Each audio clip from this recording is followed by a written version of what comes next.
hidden, forgotten. This is Harbor Town.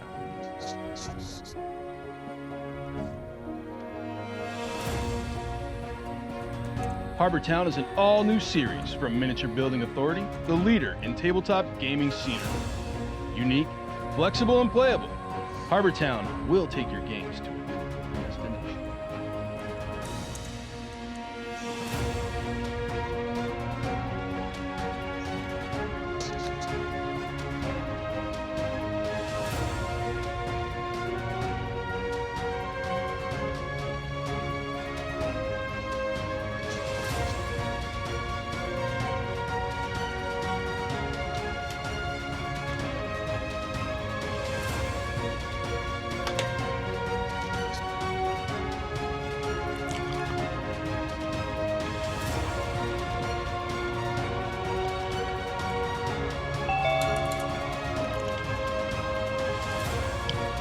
Hello.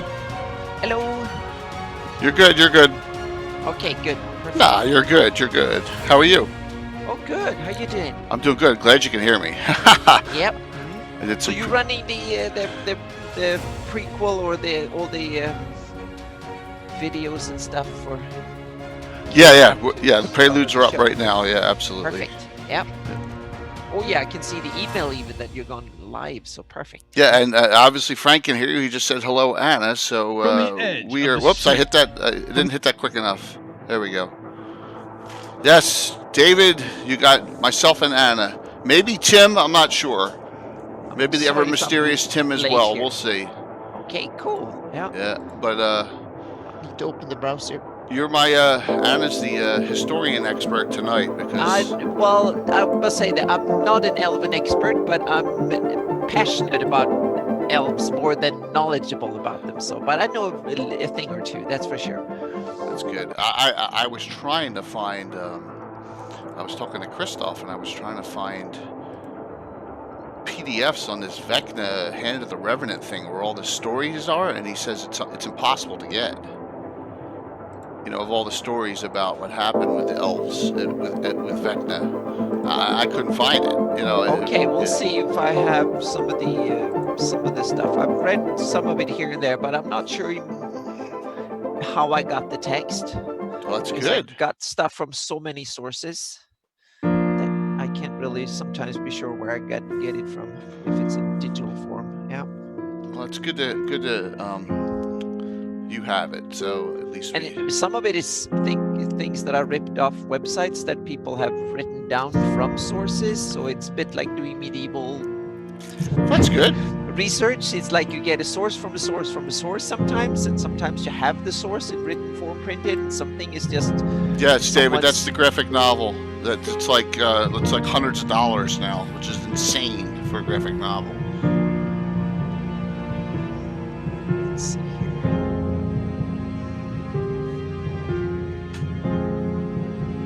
It's a good reference for talking about the early days.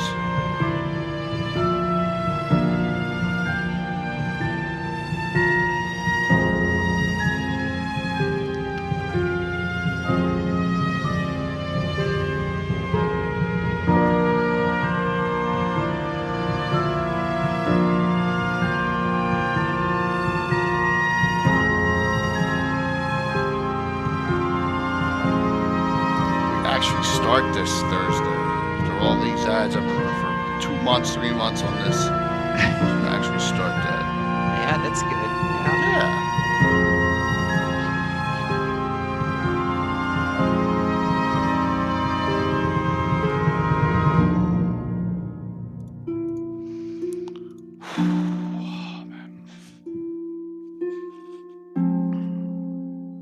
It's the burden of having so many awesome sponsors is that it takes a long time to get them. Yeah. Yeah, well, now I got 2 stratagem ads. 2 stratagem ads. I'm gonna run the second one now, so it's cool.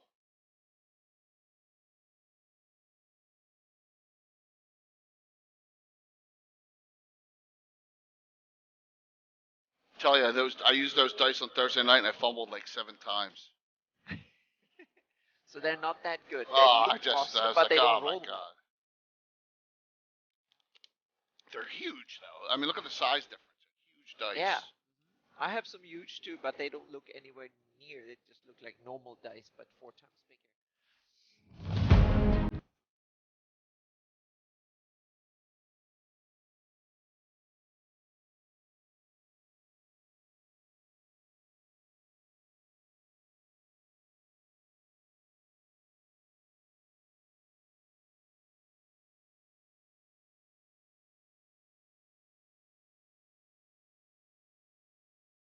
I don't know if we'll have to. I don't know if we'll have to do a lot of contrasts with Forgotten Realms or not. I'm not sure if we'll need to. Because But they can there's be a lot good. of Greyhawk. Yeah. There's a lot of Grey. I mean, you know, lots of great stuff. So Yeah, and also the Forgotten Realms have, at least when it comes to Drow and stuff, they have kind of borrowed or very frequently from Greyhawk. So because I think that's where they actually started. yeah, what's Forgotten Realms, right, David? Exactly. That's a Exactly. good. That's what we want to hear. That's what you want to hear, man. Yeah. All right, let's see what we got here.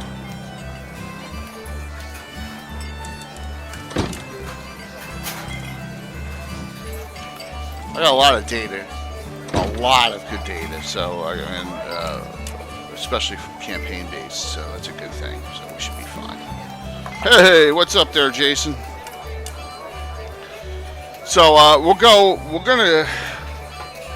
I mean, there's gonna be a lot of I don't want to use the word canon, a lot of lore tonight, but we're just gonna talk about like elves and what I do with them and how they're so. I think they're vital to Greyhawk, just the way Greyhawk was made. It's just been doing elves and half elves forever and ever. As far as player characters go. Hey, good evening. I'm J.K. Lord Gazumba. Ignore the red spot in my neck. I don't know what the hell that was. Shaving with an bad electric razor this morning or something. I got Anna with me tonight. So Hi. we're going to say hello and hopefully this is going to start independent of me having guests on the Gabbin on Wednesdays. This is going to start like a series like we did with classes. We did all the delving into all of our classes and stuff, but I'm going to start, it's kind of like the Elven point of view and all those Dragon magazine articles that came out by, I think it was Roger Moore that did all them back in the day, right? Yeah, he did a bunch So of we're them. gonna Yeah. we're gonna kind of do the same thing. We're gonna start with elves tonight, and then I think we'll do dwarves, then we'll do halflings and gnomes together, and then we'll do half orcs and half ogres. Maybe a couple other things mixed in with that. So I think it'll be a fun couple weeks here discussing all the different demi-human races that we used. So Andy, you got a preference with all the demi-human races that are out elves. there? That's why Elves. I'm here. I'm not here because I'm particularly an expert in Elvendom, but I like elves. Then they are my preferred race, so that's why I'm kind of here, I guess. Yep. So that's funny. I don't know about we'll just put something out there about halflings need their own shows. I don't know if I could. I don't know if we could fill. We in an interesting way that halflings and gnomes are the neglected ones that don't. Gnomes actually seems to have more. Halflings are the neglected ones in the Flannies. They're mentioned here and there, but they don't seem to have. They don't have their own countries. They don't have their own cultures separately, and so on. And they seem to be that they're a percentage here and there. That's about it. Yeah, and we use a lot of halflings. So I'm not saying that we ignore them completely, and I'm going to show you some. There's no shire in the Flannies, so to speak. There is not, but there's a lot of areas like where halflings, Principality, Ulick, County of Ulick, Cron Hills, Yeah, so. there are some percentage here and there, but they don't. Meaning that both gnomes and dwarves and elves have their own realms, so to speak, in the setting. But halflings don't seem to have Jason, those ambitions. You're not big on halflings. That's a shame. So That's awesome, I'm getting Jason. some shout out guys. Anyone who I shout out here, please check them out, or if they're on Twitch, give them a follow if you haven't already. So and if I missed anyone who's not participating tonight in the discussion early on, I apologize. So all right, here's a question. All right, Elves and Greyhawk. I noticed two. What are the two big differences between Elves and Greyhawk and Elves in Middle Earth? It seems that they have a lot of similarities. They do. Oh yes, so many. Two things, I think. Okay. Yeah. No guess? Okay. Number one is the height. In Middle Earth. Oh, that's true. In Middle Earth, they're Yeah. taller than here. They're smaller. Yes, Yes. David got the one. Yep, absolutely. So I'm sorry, did we miss what I want? Just wrote.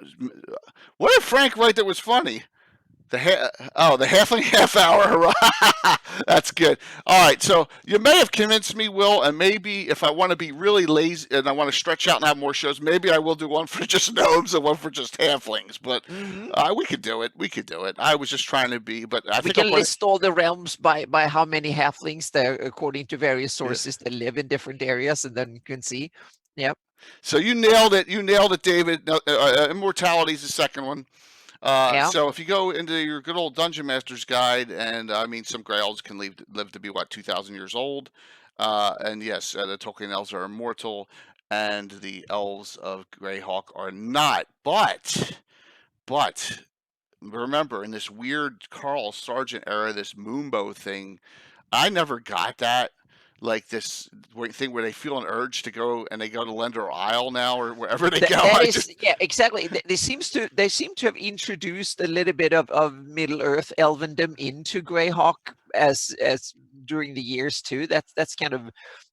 And otherwise, it's normally the other way around, that they kind of take away because there's more and more of its own lore that it will stand on its own 2 feet and not have that many references to Middle Earth. But that's one of the references that have actually come back again. So yeah, it was just strange. I think it came out of nowhere.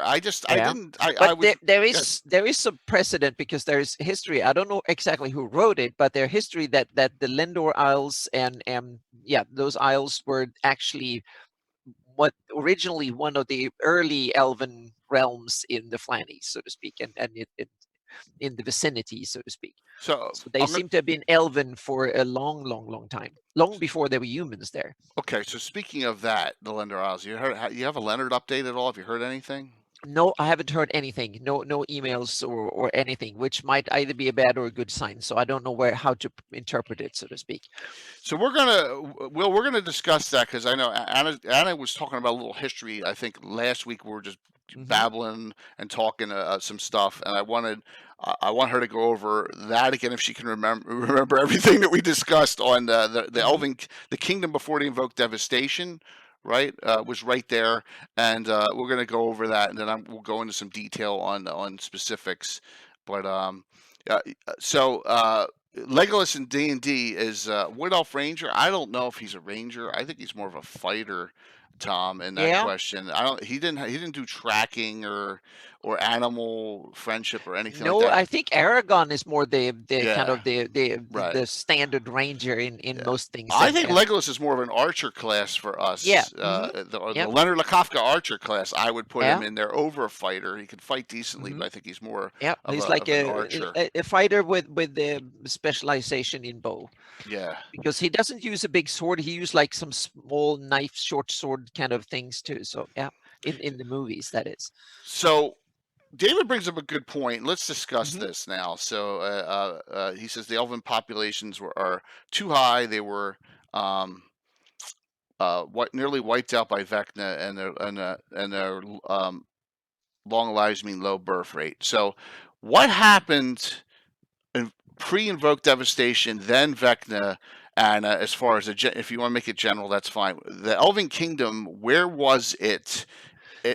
There seems to be sources saying that there were high elven cities up in the mountains, which is kind of weird. The crystal mists. Exactly, up in the mountains in the west, meaning the crystal mist and probably the Yachtels too. And wow, okay. Yeah, so there were elven mountain cities high up in them, so to speak. And I've taken that into to account in my campaign, because a Kirshani that is up west of the Vestve forest is still that elven realm for me. It's in Living Greyhawk they introduced it, but they actually made it a part of Peril, which I did in my campaign. It's part of the kingdom of Taranal, that is one of the original Elven kingdoms that is still there in my campaign, so to speak, and now coming back again. But there were like several Elven settlements high up, like fortresses or cities or something high up in the mountains, which is So kind of weird. But maybe that's where the term high elves come from. I'm always like, and yeah, who were these elves? Were they gray elves, high elves? Yeah. we had that discussion on the difference between high and gray elves, Yeah. yeah, and Yep. in Greyhawk. So they had these locations throughout west of the Sheldamar Valley, is what we're Yep. saying, Yep. and then the Evoked Devastation happened, Yeah, and and also the hell furnaces were not the hell furnaces. They were just a southern extension of the okay, crystal mist back then. And the elves lived there too. And then in the Invokes Devastation and stuff, literally all hell broke loose, and these mountains became volcanous and all sorts of hellish activity. And that's when the elves abandoned them, so to speak, and were forced out. So David says it's Grey Elves that fought the Dark Elves in the Hell Furnaces area. I know. I mean, if you're saying about lore with the men, Oh no, fought the drow. Yeah. yeah, the Dark Elves, High Sinlu is in Mm-hmm. that Yep. area. So Yep. them coming out of that. Mm-hmm. So that's pre Solorotan and all that. So Yes. Oh okay, yeah. okay. Yeah. Mm-hmm. So they have they have an Elven kingdom, and we're assuming the kingdom is what? Is it Grey and High Elves at this point, or is it? I don't know. It's kind of, that's the interesting thing. To me it seems like it was the gray elves that stories center around the gray elves, or Okay, just the elves. Yeah. in So general. Okay, yeah. okay. So it seems to be, and so there was like the sudden. And one of the interesting things, when you go back to the old history of the Flannies, almost everything centers around the area of the crystal mist, the hell furnaces, and what is now the that kind of forgotten corner of the world, so to speak. So there seems to be kind of crowded area to come from, because the Flan originated there, the Suluas originated there, the Elves originated, or at least lived there to begin with. So, and the Sheldamar Valley too. Yes, that's good. So Will, that's true. Yeah. I did not know that, David, that the Hell Furnaces were not volcanoes before Nope. that. Nope. They were not. Okay, that's just. And the Sea of Dust were the I know about homeland this. of the Suluas. Yeah. Right. So we're saying that the Rain of Colors, Fire, and Evoke Devastation caused the Hell Furnaces to I become think so. Yep. volcanoes. Mm-hmm. Yep. I I did think not. so. I didn't know They that. restructured the land, because if you look at the geography of the Sea of Dust, it's now a basin surrounded by mountains on all sides. And I don't think that was the case. I think that the southern bits of the hell furnaces probably rose up, and there were probably rivers going out to the south originally, maybe even some other direction, so to speak. So it was probably a higher plateau with wonderful temperate climate or something like that, where the Suluas Okay, came from. that's And then interesting. after they invoked devastation and rain of colorless fire, it turned into an ashen desert that became a basin with mountains around it, and a lot of it is volcanic. And that's why I depicted it on my map as volcanic Okay. lava rock that is spewed out over the terrain, so to speak. So that happened, and so the elves get pushed out of that area. Oh, David, Mm-hmm. by the way, when you're about to leave, please announce it, because I know you got to get up early. I want to I will share our 24-hour mega stream ad so that you can see it probably for the first time before you depart. Okay, so I'll show it then. I won't wait till halfway. I won't wait till halfway or 3/4 of the way through. I'll show it at the end of the show, like when we're logging off. But I'll put it on, okay? Because I want you to see it. Because Frank from Nightheart Gaming did an unbelievable job with it, so we want to really show it off. So. Doesn't Slurpton's parish and Yes, we empty have a at the Sea of Dust? We always surrounded by it in the mountains. Yes. We have that's a great question, Jason, and I'm not sure. My just assumption, reading the what little snippets of stories people have written, and it's been written that. So I take it that Sclerotin actually fled through the northeastern mountains, meaning the southern crystal mist, probably because they knew where to flee to. If you flee south, it's just the ocean, so there's not much to flee to. And so I guess that they simply fled northeast because they knew that there was good land behind it. That's just my guess. So much like Forgotten, they had a natural advance. Human taught high magic by elves. Okay. Mm-hmm. So rocks. That's really cool. Yeah, and the elves seems to be the original magic users, so to speak, the ones that invented magic first and got it, and then taught it to various other ones, so to speak. They taught the Suluas, and then they taught the Flan, and then the Suluas kind of spilled the secrets over to the Baklunish, and the Baklunish kind of mastered it too, and So the Laura lost Sylvie's house in the Drell. That's a good question too. Gabriel, someone may like. I don't have the answer to that, but someone may in the chat. We have some real experts here. Here's my question: When then, with all this going on, did the famed Corellon and Gruumsh thing take place? Is that just lore? Like I want to. So here's. I got Corellon up now. And also, here's my falling apart 144 page deities and demigods, guys.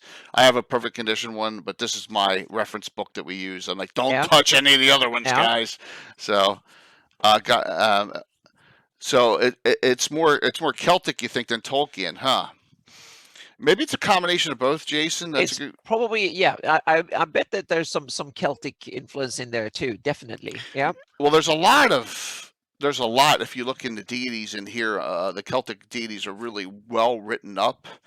Along with isn't the Master of the Hunt stories in here, which is awesome in this book. So you could be correct on that, but that's something I don't know if we'll ever know. But But that question with Gruumsh and Corellon is interesting, because if you look at the original sources start somewhere around 6,000-7,000 before the common years, so to speak. So almost 7,000 years before the 576. That's roughly where the oldest kind of dated thing seems to be. So I simply assume that then the previous godly things happened long before then, if they ever happened. It must be like, if you go back to Europe, and there's all sorts of interesting just legends, so to speak, meaning a giant took a piece of a mountain and chewed it up, and there's all sorts of, where I lived, we had rounded holes in some of the bedrock that was big rounded holes, and the myth was that giants used it to cook food in it. So they were the giants' cauldrons. That's what they were called, literally, if you translate it. But it was actually just something where the inland ice was kind of shaved off the rock. There was a little rock in it, and when it was rotated over hundreds of thousands of years, it created a perfectly round hole that was deep. And so but the kind of the myth said that it was a giant's cooking pot. So the meaning, the world is full of these kind of myths. So I simply assume that these things happened long before recorded histories, maybe 10, 15, 20,000 years ago. It's basically that is a story. It can get placed at any point I in take time, it as part of the creation myths of the elves and the other humanoids, but that also implies that humanoids were around as early as elves were. That's what I was trying to get at, was that, meaning the orcs and the goblins and hobgoblins and stuff, they were also around somewhere. And that's also interesting. There is really no stories telling where they came from. Meaning we have ideas where the elves came from, and where the Suluas came from, and the Flan and the Anakeris and the whole bunch of others, the Almonds and stuff. But the humanoids just seems to be there without, Right. Okay. In Midgard, there's the idea that there were tormented elves that became them, some of them, but I haven't seen. So but the elves since they live so long, I simply assume that they were one of the early ones, that they have been around a long time and had culture longer than all the other races.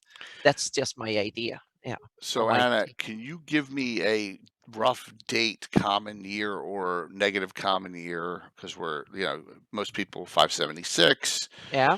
When the Vecna thing took place. The Vecna, hang on a second here. Yeah. The Vecna is probably about, he's said to be born about 1700 something years before common. So Okay. 2000 years before or somewhere around there.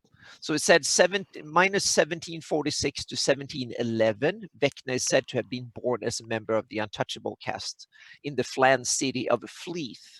And Okay. that's really interesting because now I'm starting. I've read when David. It was an awesome blog post, and I read it like a week ago. And now I realize, do I have Fleeth on my map? I barely know if it survived into modern times. So, but I assume that is somewhere in the Sheldamar Valley. Really, with the Flan. Yes. Okay. Well, I'm not sure, but most things, yeah. But on the other hand, it could be anywhere. I don't really know. Let's ask that question. In the Sheldamar Valley, the blog post that David wrote says in the Sheldamar Valley, and so I'm starting to look over my map to actually see if there is a Fleeth. So David thinks it's in the Rushmores. Ah, okay, yes, because I actually put in the rotted tower in the Rushmores because that's Vecna's old tower, and now okay, well that would make sense then. Yeah, so that's where he resided when he got power, so to speak. So yeah. Okay. But I don't think there is a Fleeth anywhere near here. So and then it would. So be it is. Cool it's in World of Great. What WGA 4 is that? Vecna Lives. Is that Vecna Lives, Jason? WGA 4-3. I think page 3. I think it's it's Vecna Lives. Yeah. Okay. Okay, Vecna Lives. Yeah. Okay. All right. Cool. So in Vecna Lives, there's a reference to it, and probably under the marsh, it probably sunk, which is kind of but that's a good way to get rid of things. Yeah, but the interesting thing is that implies that the Rushmores have, geological time. But interesting thing is that then the Rushmores are not that old, right? Which they should be. I think depends on how quickly geology can change fast in the fantasy world, but the mountains that caused the rivers to be there have probably been there for thousands of years, tens of thousands, hundreds of thousands, maybe even millions of years. So the Rushmores to me doesn't seem like a new feature geological, so to speak. They've probably been there for a long, long time. Okay. And that means that. But on the other hand, cities can disappear under the marshes for non-geological reasons too. They might be irrigated, and then the irrigation, or they might have diverted the water, and then when some engineering fails, then the city gets flooded. And they still think that they may find Atlantis that way in southwestern Spain. They think that it's possible it's there. Okay. Yeah, there's a lot of in swamps. So okay, so that was only reference. Jason, the Fleet, that's it as far as references goes. Yeah, Venice too. Yep. So, hey, what's up, Carlos? This is where the cool kids hanging out tonight. Yes, it is. Of course, the cool kids. Carlos. Yes. We're talking elves tonight. So we're in the history end of this, and we're up to kind of the Vecna era. So go for it. Seems like a synopsis. Yeah, so I think that it seems like the Sheldamar Valley, before any humans came in, then that was kind of part of the Elven kingdom. That probably stretched from high up in the Elven cities up in the mountains down to, but it was probably not like a lot of elves. There were probably just a few, and elves they're not that many anytime, so to speak. So it was probably a few Elven cities here and there. And that was kind of some sort of pristine paradise. So how much devastation was caused by with Vecna? I mean, we're talking about like a massive amount. It looks like. If you read part of it, it seems like they say that Vecna conquered the whole of the Flanese, which to me is like wouldn't fit it in, because there's a whole bunch of other stuff going on at the same time that seem. And one of the other interesting thing is that sometimes Vecna is described as a flan. But then there are other clans that didn't seem to belong to Vecna. So the stories are shaky, so to speak. So I kind of It's so a it's story. That's the thing exactly too. Yeah. it's ancient history. It's a bit like talking about the Egyptians or something. It happened a couple of thousand years ago. So it's kind of that way. But this seems like the Vecna had his headquarters in the Rushmores, maybe because it was a very defensible position to build his tower out in the marshes for defensive reasons, and Okay. he conquered a lot of it. But if he conquered the whole of the Flanies, then on the other side of the Lort Mills are the Selene that I Right. think seems like they were there the whole time. That was the last stand of the elves. The elves that used to have several different kingdoms. There are a few left. There's the High Folk, Vesvi area, The Duchy of and Ulix is on Selene. the other side too. Yeah, so you So have the Lort Mills, Selene kind of yeah. area where the elves actually ruled, and then you have Sundi in the east and the Lendor Isles. Right, and the Fell Reeves out there as well, and I mean, what's a good thing is I notice if you look at the map, there's little pockets. The original Darlene map, there's little Yep. pockets of woods, like the Yep. Axewood and the Yep. Silverwood. Yep. Elves are in there. Yep. You know, Exactly. so- It seems like there's a lot of it, Campos, yep. and Mike Bridges, he made some awesome maps. So of the Elven kingdoms before all the mayhem happened and when the elves were strong, and he called it. I'm not sure if I don't think Mike invented the term, but he definitely was the first one to put it on the map. He called the Elven kingdom up in Vesvi High Folk area for the Taranal, and I think that name is really cool. So if Mike invented it, hats off to him. And I don't know if he invented it or something. So I've taken that name and called that Elven area in my campaign the Taranal. But Nice. that, yeah, and also in the Living Greyhawk, they also had an Elven city up in the Klatspurs that is called Kirshani. That was actually one of the provinces of Pearland in the Living Greyhawk campaign that was run by elves.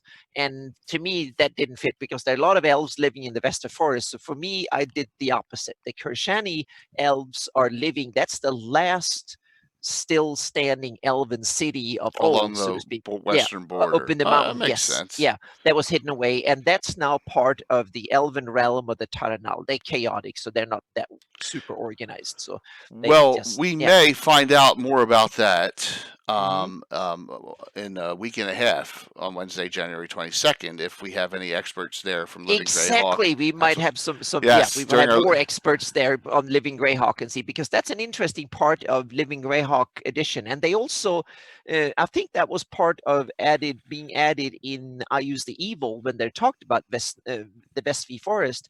They put the term the Heartlands into it, and about the elven areas that are north of High Folk.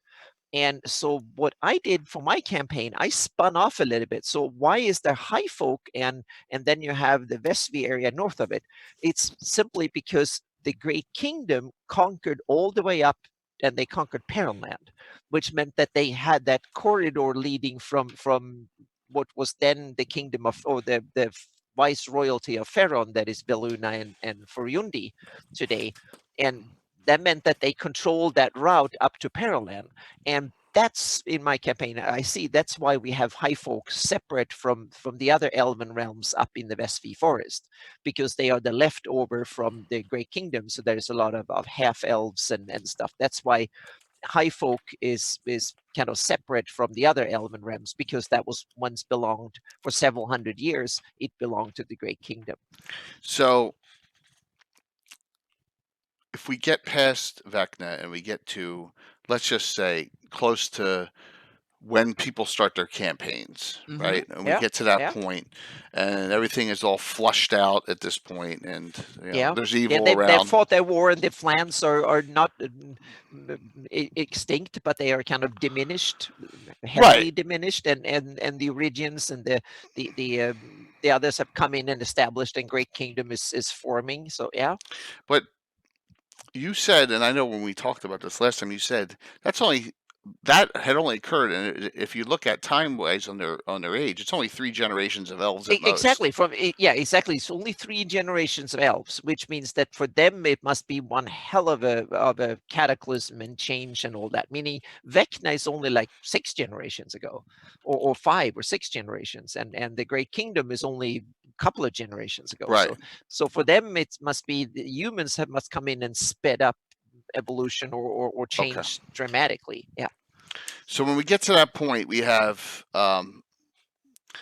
you have your elves of your base elves of Greyhawk, and then you have your additions when we get to if we're just talking the beginning of D&D and the 1E, and if we even go back to the basic set, everyone remembers elf was its own class, right? Exactly. Yeah, it was a hybrid. Race and class was in many ways overlapping because you didn't have separate classes. The races were separate classes. Yeah, and that would be, everyone thinks of elves as magical acuity and some fighting skills, so they made them basically a hybrid fighter mage back then. Yeah. So when you get to this point of campaign creation, we'll just say 576 because that's the base map. You have the kingdoms of Sylvan, is Elven. You have the Duchy of Ulick is Elven. You have the Valley of the High Folk is Elven. Yeah. I'm not even counting the Valley of the Mage. We'll talk about that separate. They're separate. Yeah, they're a separate story. And you have Sundi. And you have Sundi as well, which is Grey Elven as well. And or Elven at least in some capacity. Yeah. Did I miss anyone out? I'm talking about just forested areas, but I think that's that are independent realms, yes, but there are a lot of elven enclaves and stuff in most big forests, or a lot of them are there's still elves in the Adri, because there used to be an old elven kingdom in the Adri. Okay. And there's still some elves there. There are probably some elves in the Groundwood Forest as well. Not that many, but a few, and they're listed in Celadon Forest. There are probably some elves listed there too. If you look at where elves are part of the population, if you look at the listings, than most others. But it's but the ones you mentioned are the ones that the main ones. Okay. Elves. Yeah, that are run by elves. Yeah. So when we started our campaign, and we're like 12 years old, and it was like 1979, 1980, and it's amazing, and you had limited classes, and you had, humans were very dominant for most part, but we tended to have 2 directions our character classes went, and that was either, trying to get to the order of your listing, and this doesn't show all of them because there's a lot of retired dead characters on here, but I just thought I'd pop up the top of the order of Ulick, and you got high elf, half elf, a whole bunch of, you got a lot of half elves in there, especially over elves of all different types, and because of the capability of multi-classing, right? Because that was only demi-humans that could do that, right? It was not for humans. They could humans could not. They could dual class, which was a whole different thing in its entirety. And so, if Kazamba himself is a fighter cleric mage, and then his best friend Hawk's a fighter thief, and it went so that we had a lot of richness in our campaign with elves. It was everyone played a human or mostly a half elf. Occasionally, you'd get a high elf or a gray elf, but it was mostly those 2. And it tended to be that all of them did not worship a true.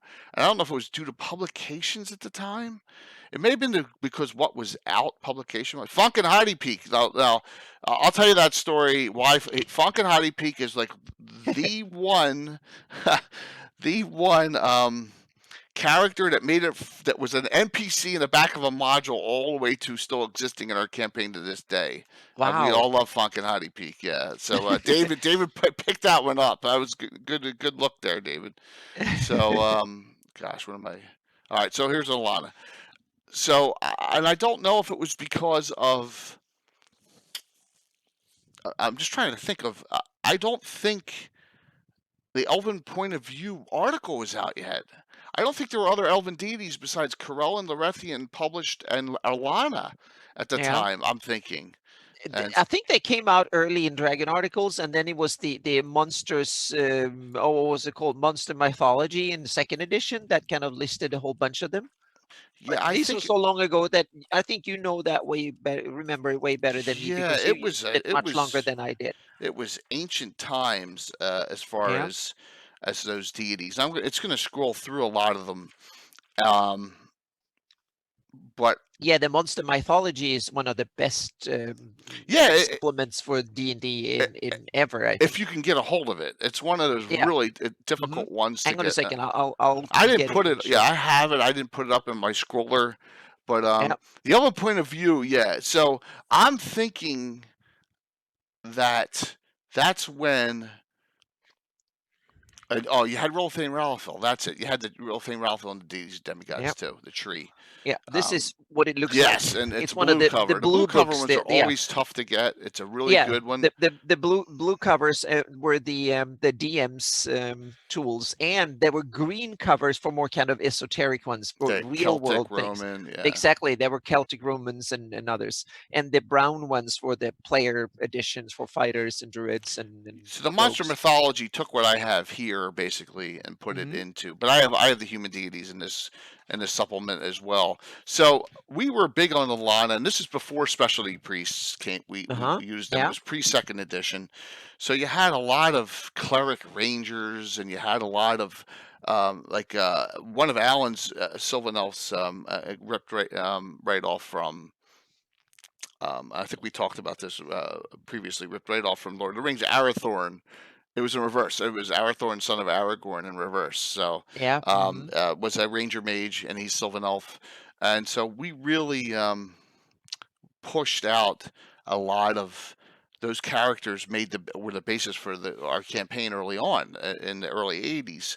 And I was just we didn't get into these deities. It must have been when those articles came out, and that's when we released Hanali Selenil, the goddess Yep. of romantic hmm love, Yep. Solanor Philander, the god of archery. Yep. They were All, fantastic. yeah, and we still use them to this day, hmm and I know they're in monster mythology as well, and they're in the Greyhawk But yeah, but adventures. you have elven specialty priests now in your campaign. So the elves are dedicated, the clerics or priests are dedicated to one god or the other, or how does it work in your Well, campaign? with the specialty priests, I will only make up a specialty priest if it's requested hmm by a player character because I don't want to make up one for every single day.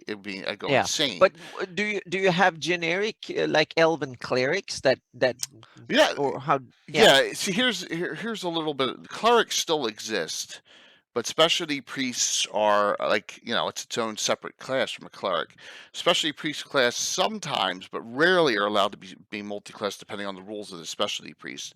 Specialty hmm priests get their own inherent abilities and get their own inherent spells based on the spheres, where clerics Yeah. get right out of the Arcana, and that's about it. And that is all they get as far Yeah. as spells. So, and clerics tend to be in our campaign the multi-classers still. The half elves and the elves, so you get fighter clerics, fighter cleric mages, and we don't want them being specialty priests because they're not they're not with doing things for their deity 100. It Yeah. just doesn't make Yeah. sense. So Gleed Warp, that's another one. Carlos, right out of that whole G series and D series of NPCs.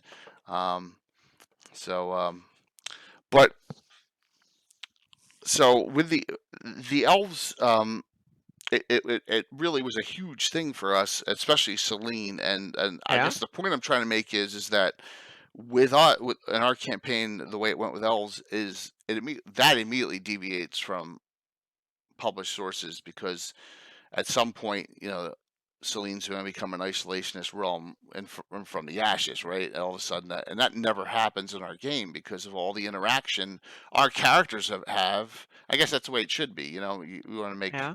Greyhawk your own. So we had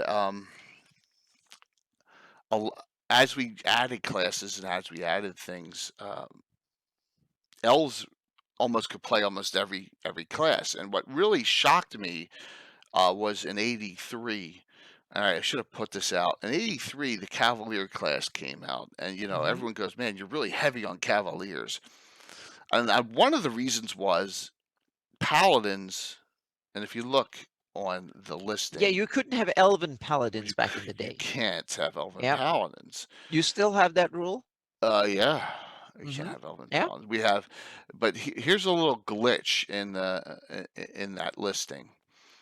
So here's the top of the chart, and you see it's broken up: human, half elf, and gray elves, dark elves, Sylvan, wild, which are Gruumsh. So gray and higher the same. So elves could be cavaliers, and so could half elves, and even half elves could be paladin cavaliers, according to this article. So that opened up a whole realm of different options Yeah. for us. If you notice, like, that paladin and all the subclasses of paladin, inquisitor, undead hunter we have, it's still just straight humans and the fighter subclass.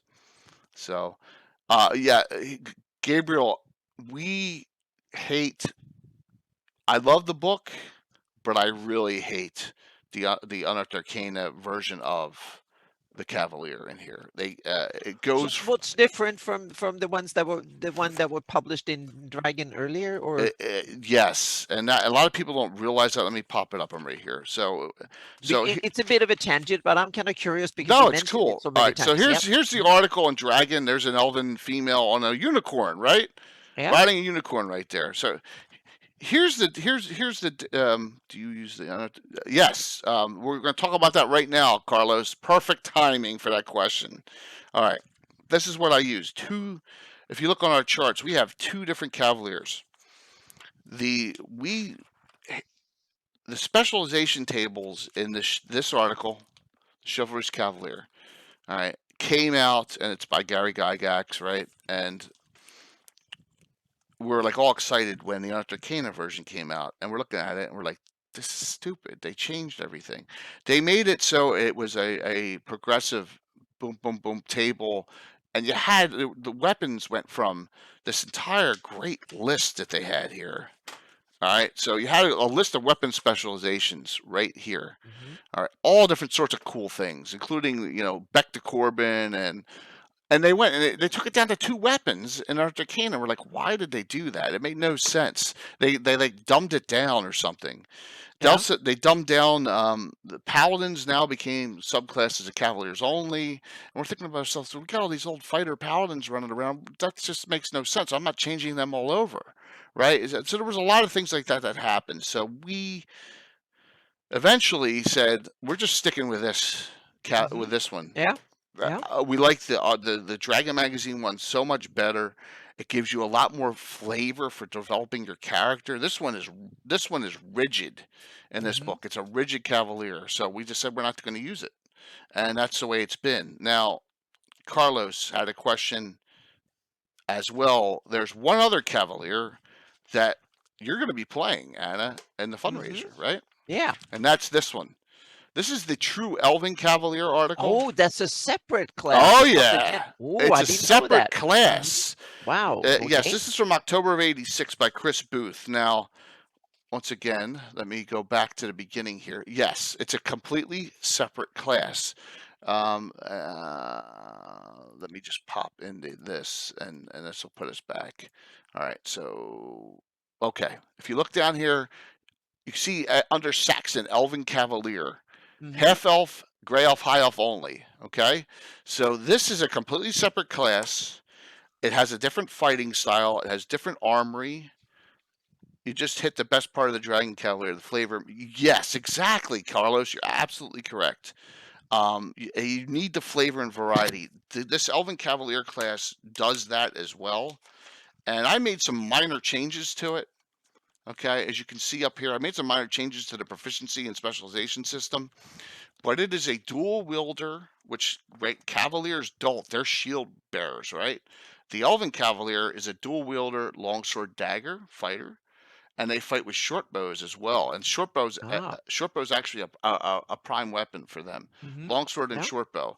So, and they're not they're not as Cavaliers are stand and deliver. Missile weapons are for wimps, that kind of Yeah. deal. The hmm Elven Cavalier's not. Plus, the Elven Cavalier tends to want to wear Elven chain and more maneuverable armor. hmm Yeah. So it's a great class, and you'll be experiencing it in a Yeah. couple That sounds weeks. fun. Yep. Yeah, That sounds definitely. awesome fun. From the Felreave, you'll be Yep. hmm playing, and the writing in here about is this they have weapon restrictions are the same. They got some things that they discuss. They also both of the articles discuss the class attitudes and precepts. So here's the Elven chivalric code in this article. I'll go through a couple of them. All right, so it says noble service cheerfully rendered, defense of any charge unto death, courage and enterprise in the cause of worthy goal, respect for all, respect for others when deserved, disdain for those who serve woe. Okay, and archery is the finest point of honor. Oh. Single combat is the flowering of chivalry. Okay, make enemies and allies solely of those most worthy. Disillusion before dishonor, not death before dishonor. So there you go. So that's the Elven Cavalier is a little different than the regular Cavalier. But Yeah. here's because we have this 40-year campaign, and you got to ask. Elves can be both in my game. You can be Okay. They can be a regular cavalier or they yes, can be an elven cavalier. absolutely. So Okay. you when you get to the Selenian Sisforest Night's Watch, here's the irony.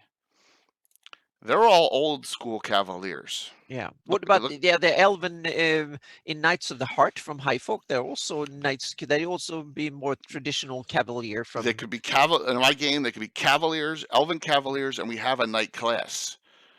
We have a Yeah. Knight of Oh, the you Heart have a knight class. clad as well. We Okay. have never gone over to Knights, and I Yeah. think I'm going to do that. I talked about a little bit in Knighthoods that we did on Yeah. Legends of Lore. hmm I need Yeah. to go over those classes that it's kind of a hybrid, specialty priest / hmm Cavalier Yeah. / Paladin mixed all together. Yeah. So, what's up, Tim? Yeah, that's true, Tim. They were great horse archers as well. Absolutely. Yeah. So, guys, And I think I agree with Carlos that class sounds just for me. Yeah. yeah, absolutely. So Yeah. Carlos, we experiment and we make changes. So we went through probably from 83, I'm gonna say like 85. We were using this Cavalier, right? And then everyone said we hate this Cavalier. Then we made this thing called an Eastern Cavalier. The Sundi elves and half elves and people from the eastern side, the Great Kingdom, were the Dragon magazine version. Okay, and then we're like, that's Oh, okay. enough. Yeah. We did that, and then we're like, because we had all these other Cavaliers, and then we said, forget it. Just Yeah. convert them all to the Dragon magazine, and that's where it Yeah. went. Then you stuck with it. Yeah, So so you I'm kept it. sorry You to kept really it. make a long No, but this explanation is on that. interesting. Yeah. Yeah. Now you made me even more excited to play in the charity game. Oh, Yeah. the Elven Cavalier is a great class because it's Yeah. different. It's a different type of class from the regular Cavalier, Yeah. and you'll see the differences. Death Yeah. before disco, yes, Yeah. absolutely. And I have an update from about Len Lakofka. He sent an email Oh, you and just talking got about that. other stuff. Yes, I got Oh, it a few great. minutes ago while you were talking, and I Oh, checked my email just to make sure. So and yes, he's out of hospital. that's good. That's Yep. great to hear. Yep. I And have he I've writes some other stuff about the upcoming adventure they're writing for CAFCON. So I'm not going to get into that right now, but yep. So that was excellent. a good update. So yep. So, David, you bring up a point about like Sylvan elves and all. So, on our table, you noticed that, and this is just the way it developed in our campaign. It's high elves and gray elves are the Cavaliers of the world, and mostly because of the Duchy of Ulick, the high folk, and Selene. It's really not counting in the wood areas. It's not a heavy Sylvan elf population there, right? And you consider the Sylvan elves more druidic. Sylvan elves Vestry Forest, Sylvan elves in Yeah. parts of the Sus, in parts of the Whelkwood, in parts of the Gnarly Forest. In the Dimwood, I think there's a whole bunch of Sylvan elves in Geoff, I think. And that's kind of our Sylvan elves developed into the Rangers of the campaign, the Rangers, but a lot of them were ranger, like multi-class ranger magic users. Yeah, Uh, they have a very foresty side to them. That right. to me, it's interesting, and I take it because the druids are the old faith are also very kind of down to earth and have a lot of that connections to nature and stuff. So I take it that there's a kind of overlap between Elven culture and Flan culture because they hang out for thousands of years or many hundreds of years at least and had a lot of interactions. So I think that the Flan seems to have taken some of their ideas and beliefs and stuff from the elves and then turned it into the old faith. That's the way I interpret it. And there's so the druids in my campaign are Flan, so to speak, old faith, and other humans who've converted to it. The elves have a pantheon so of gods, including the Ilona and other Mhm. versions of it, so to speak, that they and so on. So a lot of the old Flan have elven versions of them included in the elven pantheon. So when you get to, and I don't know if it's ever described how the differences come up between. Once again, we go back to this. I know high elves are the main elves in Yeah, Greyhawk. I haven't done this, but one of the interesting thing, a lot of it is always described like the gray elves are an elven variant, and the high elves Fairies, is they another. call them. Yeah, Yeah. but I'm toying with the idea because I haven't used elves that extensively for years in my campaign. So I'm actually thinking about making it not a distinction race-wise between gray and high, but age-wise. What about if high elves, when they get old, they turn into gray Hmm. elves? I'm toying with the idea of actually doing that. And then you have the Sylvan elves and wild elves, and they are more kind of out in the barbaric kind of living out in the woods, less Right. cultivated elves, so to speak. And the gray elves are simply high elves that come to a certain Hmm. age and then they convert both physically and mentally and come into some sort of second age when they passed 500 or something like that, then they turn gray and then they can't have kids, elven babies anymore, or something. I'm toying with the idea. I haven't decided yet, but I need to study the topic more. But that's one of the way I'm toying with the idea of doing that in my campaign. So the high elves are the young out doing adventures, doing all sorts of stuff, and nothing stopping gray elves from doing adventures, but they are the ones that more prone to study and stuff like that. So you have and that maybe their magic adaptation kind of heightened when they become and intelligence goes up and several stuff like that. They become probably weaker and Hmm. constitution and strength goes down, but intelligence and wisdom goes up, so to speak. And maybe even charisma goes up. I'm toying with that idea of doing it that way, and I was kind of curious if anyone else have had that thought and and kind of tweaked with the idea of solving that kind of issue. Yeah. Um, I th- I don't. I'm looking into the chat, and I know Oh a yeah, couple we'll people see have if said a there's couple yeah. different things. Hmm. For Yeah. us, it's our characters when they make a half elf or when they make an elven character, they're specifically and going in. And I know Alan's big on this, and a lot of other of my players are. They go in and it's half elf slash high, half elf Well, gray. I mean, yeah, they're that's the other thing in my yeah, half elves are not cookie cutter one way or the other. right. They are different. Yeah, you can be half elf from a wood elf or like Sylvan elf, or you can be half elf drow, or you can be half elf high elf or gray elf and stuff. So they're different, and there are sometimes it's different because you might be a first generation half elf, meaning one parent elven and the other parent half elf or Oh elf. yeah.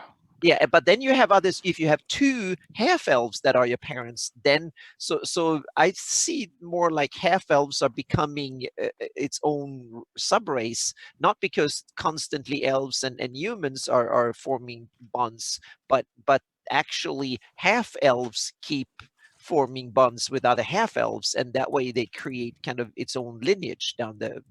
So that might yeah. I was just Jason said most of his half elves are Sylvan, and I was curious as to That why. yeah. For Hmm. for us, once again, it goes back to how it was written with, and let me go to the very beginning. Yeah. How was written the Selene description? Right, this right in from the original folio. Mm-hmm. So it says, NSTAT population, and it says 20,000, right? That's human, which makes no Yeah. sense. Mm-hmm. Includes half Yep. elves, gray elves 9,500, Sylvan elves 8,000, and gnomes. So we're like, that's pretty confusing. So we didn't know.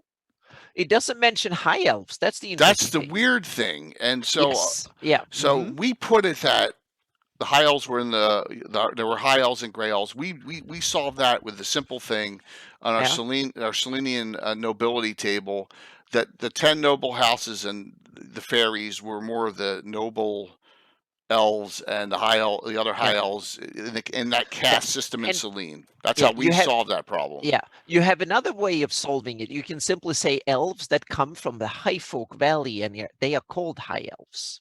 You don't have to have any change biologically or ethnic wise or whatever. You can simply say the ones that come from the High Folk area up in there, they're called high elves, and there's no difference. Yeah, So there's many ways you can spin this in your own version of Greyhawk. You can you can yeah. have elaborate ideas that some of them are a special breed of elves that are gray elves, and then they're different from high elves, or you can have an age difference, they turn into gray elves, or you can simply say that elves coming from the high folk area were called high elves for some reason. So and skip the distinction biologically, so to speak. They can have the same uh, racial mechanics built in, so there's many different ways to do it. Yeah. So Carlos, thanks for that gift sub to David. Thank you. Really appreciate it, man. We're trying here. Yeah. Um, and David put out a point that in his version of Greyhawk, Grey Elves are a little bit haughtier. We have that same thing, and that High Elves are like the base Mm-hmm. elves. Yeah, Yeah. yeah. It's Yeah. just, but um, going into where just the way, and we're all talking the west side of the map. I'm sorry, guys. I always apologize. I don't know much about the Great Kingdom side of the map. I just Well, don't. there's not that much. Let's go into it because Yeah. there's some interesting stories and stuff. If we take the center of the Great Kingdom, very much centers around the Adri forest, and that used to be the Elven realm of Alador or Aliador, I'm not really exactly sure. And that was led by some Darnakurian or something, and he is still in there. And it was they used to be, now it's called bitterness. It was called something else back in the day that I should have, of course, put down as notes. I'm so sorry that I should have put down that as notes. But that the capital of that Elven realm was in the center of the Adri, and that one they kind of screwed up and created a cold bubble in there, and now the capital city that is caught in there is actually called bitterness because it's so cold, so nothing can get in there without freezing. And so it's still there as a kind of symbol of Elvendom past as the cold wood, and it's just a cold area that is deep frozen. So yep. And the sentinels, yes, they are the guardians of bitterness of the area or something like that. I don't know the details in particular. I've read it like 3 times over the past 20 years, so I should know more, and I should have read it again.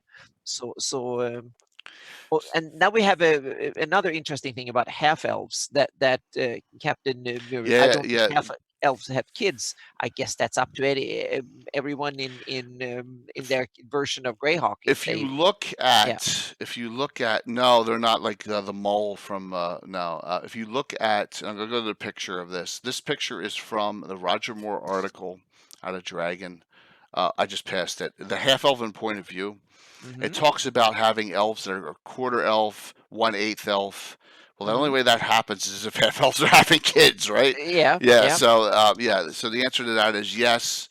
Um, um, And also biologically, meaning if an elf and a human can get kids in the we've first had place. we've had that Yeah. happen, and Yeah. so what we have done is the following. I'm going to give you an example.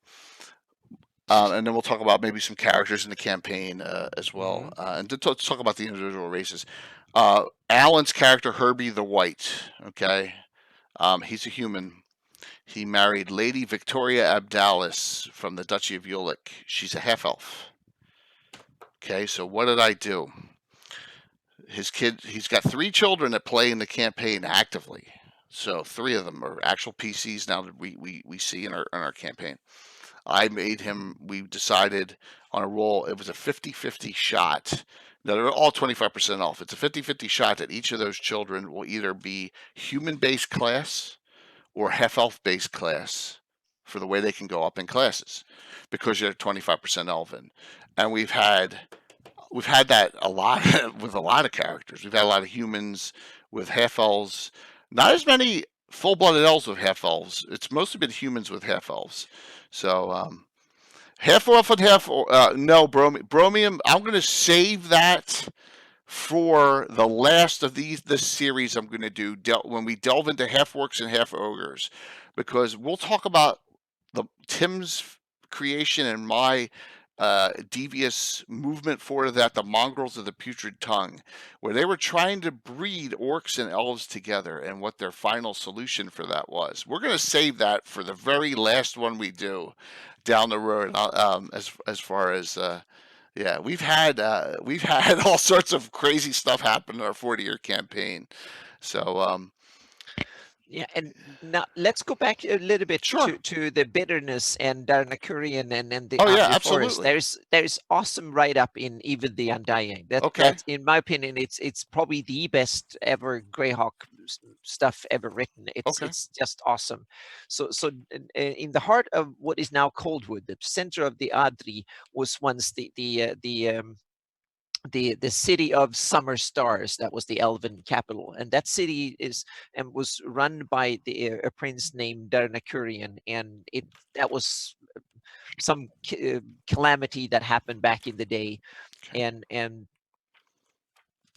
they are found within the fading ground, so it's kind of disappeared, but Darnakurian's keep is still there, and it's bitterly cold, and that creates the cold wood, so to speak.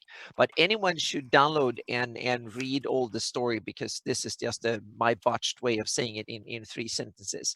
There's a whole bunch of awesome stuff written about the Darnakurian, his doom, and the city of the summer stars, and the cold wood and all that. It's fantastic. It's some of the really cool stuff in there. So Awesome. that was kind of the seems to be ended the eastern Elven realm. There is also a northern Elven realm up in the Griff Mountains. Oh, wow. And I haven't found that much detail. It's only mentioned here and there, hinted at, but they don't seem to be that much.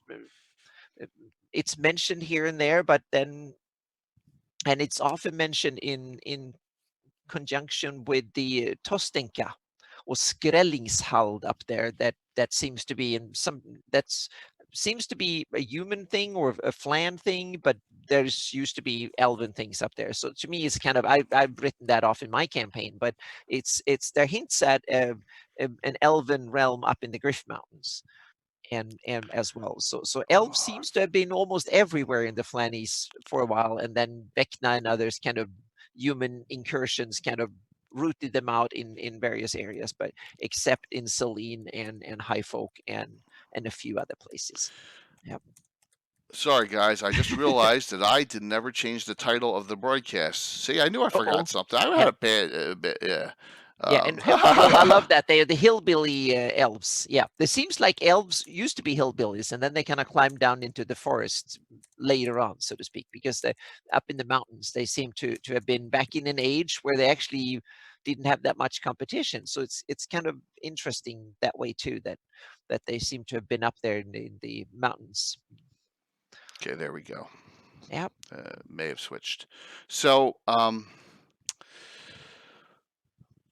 the Elven kingdoms obviously have been shrunk over time, right? Yeah, the Elven influence. Right, but yeah.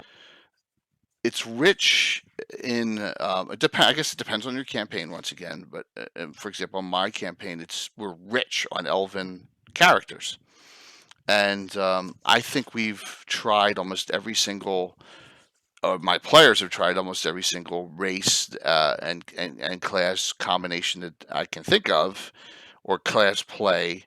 And elves have a lot of access to a lot of different classes. I mean, if you go even to the base first edition, they could not be monks, they couldn't be Paladins. barbarians, and Yeah. right, and they Yeah. couldn't be the paladins. Which is weird that they couldn't be barbarians, because elves are almost always depicted as chaotic, which barbarians are chaotic. So, but maybe they were more level-headed than weren't prone to anger and rage like the typical barbarian, or the iconic barbarian features or abilities. So that might be the reason. Yeah, I think that was more on that Onyx Arcana was just really thinking of the human element that they had. This is my guess. They had berserkers as a monster type, right? And they Yeah. just didn't have. They wanted someone said, "I want to play a barbarian. You don't have one. Let's make it up."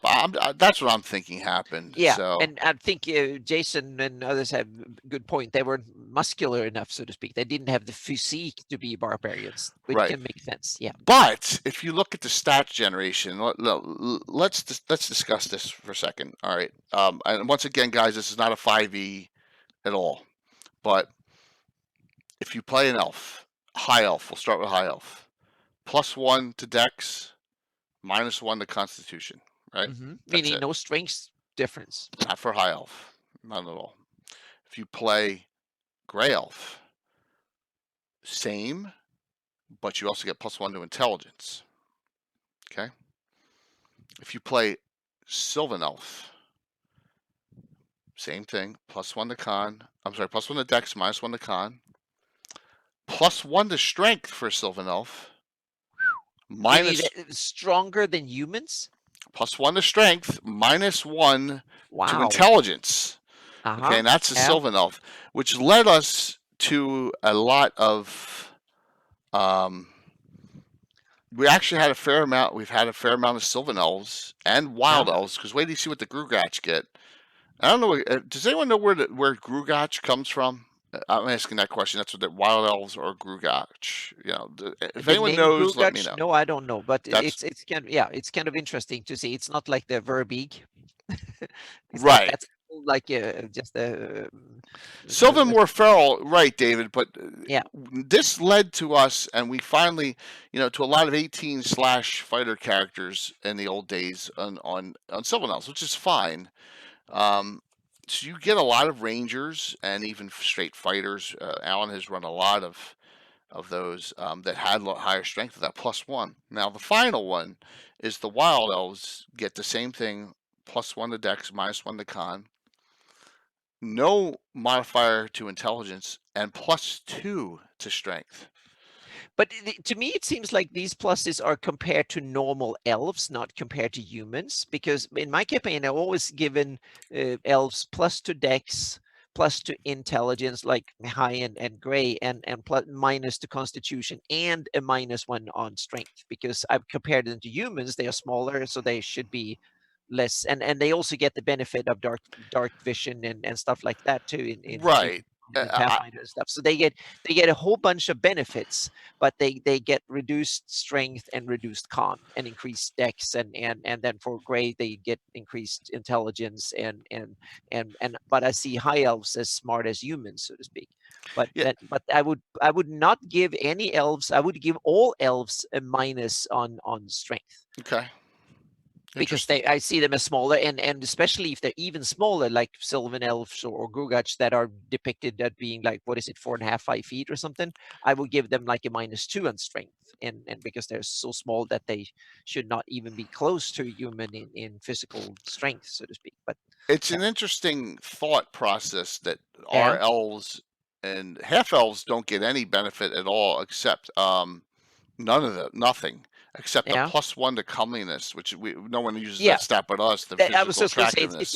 it's an So- interesting stat, and I actually wondered, should I include it in my next campaign? So I looked at a bunch of them, and I realized now I misremembered how comeliness actually worked in the old rules. Yeah, we So I've just seen, use it for physical beauty. That's all we yeah, do. yeah, You know, for those that you know, there's a lot of people that have you know, great physical attractiveness, but have the charisma of a dish towel. You know what I mean? So, yeah, and that's kind of where we just have kept that in our stats. yeah.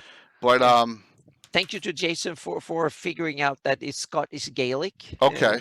Yeah, All right, so it's a which, yeah. household spirit from British folklore. So See, there we another go. now Yeah. we know it was slightly pilfered, which is okay. Mm-hmm. You know, but Which I most fantasy things are yeah, slightly pilfered. Yeah. absolutely. All right, so here we go. All right, David's gonna. I am going to. We're gonna stop right here in the middle because we're past halfway anyway, so it worked. Mm-hmm. All right, so a lot of channels have already shown it. I'm probably the last one because others had shows before me. But Frank from Nightheart Gaming has done this unbelievably fantastic 1 minute 40 some second long ad for our fundraiser event, and I'm going to show it right now, and let us know what you think, and you'll know what the title is, and you'll know the Greyhawk lore, and here it is. So let me make sure I hit the right button here. All right, enjoy. It is sweet, Duff.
What do you think? That was awesome. Isn't it? It is so awesome. And Frank, thank you so very much for that. That is the ad to our charity event coming up on Saturday, February 15th. You know, you're going to see more about that coming up in the future. But it was even Frank even did the maps where all the different areas of campaigns are going on. I love that Altamir was at the end and it scrolled out for it, and that was super. Yes, so you got no. Oh, you guys. Oh, I'm sorry, Thunder. I thought you were asking a specific question. It's going to be a great charity event, and notice. Okay, our main sponsor, Stratagem. There, you see the two mats back there. It's part of the giveaways for large donators. We're giving a whole bunch of other stuff. Notice our other large sponsor is I'm supposed to talk to them tomorrow, and we'll see. And then Frank may have to add in another logo. Hopefully, we shall see. So that is it was my idea. We based it all around Return of the Falcon. So everyone's going to have their little story that they're going to tell, and it's going to culminate like it kind of a little bit like it did last year It's going to culminate in Altamira, the final thing. Anna's going to be playing in it as well, and an Elven Cavalier. That's what we were talking about. Yeah. So, I wanted to show you that, David, before you crash for the evening. I'll run it at the end of the show again too. So, and Mike Disney is doing. He's painting it now live on his stream. He's painting a figure for the Falcon. You know, she is a dark Naga, and he's doing it up. It's a Reaper miniature, and that is. And Cool. he asked me, "What can I do for this?" I said, "Well, if you could do that, that would be great." And so, and plus, Bill Sashar Scorn is going to be. He's painting a. Obsidian crypt that we've seen, and he's going to give that. We're going to give that away too. So we're going to have a ton of stuff, guys. I'm looking forward to. It's going to be a great charity event, and so I wanted to show that to you in the middle here while we had some people on who I know have to crash because they have real jobs, which is cool. So thanks for watching that, guys. And all right, we'll get back to Elves then. Yeah. So all the child's going to be playing it. So and then we'll. It's great. Really looking forward to it. Yeah, it's gonna be a good time. So, good night. See you later, man. Jobs. Who needs jobs? Yeah, Mike. Well, Exactly. Who needs I'm jobs? traveling Yep. tomorrow. So, Yep. in all of our class listings, and here's our class listing chart. It's a lot of classes, right? You have half elves could be almost everything. They can't be human. They can't be the paladins and the subclasses of paladins. There's a halfling only class that Will loves, the guardian, so they can't be that, of course. We have a dwarf only class, the shield thane. It's kind of like that Forgotten Realms dwarven defender guys. If you play Forgotten Realms, something similar. So they can't be that. But the only other things they cannot be is monk, barbarian, and illusionist, right? Only humans and gnomes could be illusionists in 1E, 2E. Oh, yeah. So yeah. So half elves have been a staple of our campaign for years because they could be almost any class, and as we expanded out the classes, I mean, they could be magic users, and they got the multi-class capability.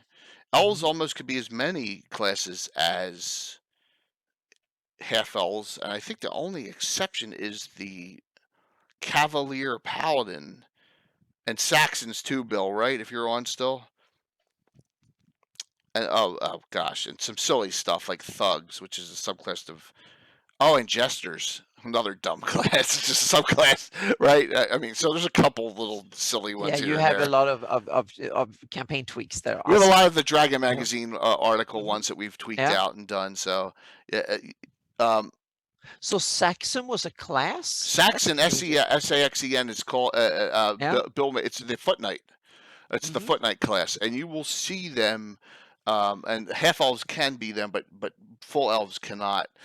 So it's basically not a mounted cavalier knight, but it's a foot knight. And the big thing that they get over other classes is they're the only. This is our tweak. They're the only warrior style character class that can double specialize with pole arms. That's how we did that, make it a little different. So they're using halberds, they're using bardishes, so. Oh, Incantatrix is on here too, man. Incantatrix on this list, even though it's a Forgotten Realms class. I've used it once as a, and she was half elven too. I used it as a test up in the Vespi Forest. Florentia, who became the main character name for my World of Warcraft character, and two-handed weapons, yeah, Bill, absolutely, two-handed swords. But Incantatrix is another one that we've used, and we really have, a lot of them only get used once or twice, but we play test them. So deity-wise, and I've been showing a lot of lists on them.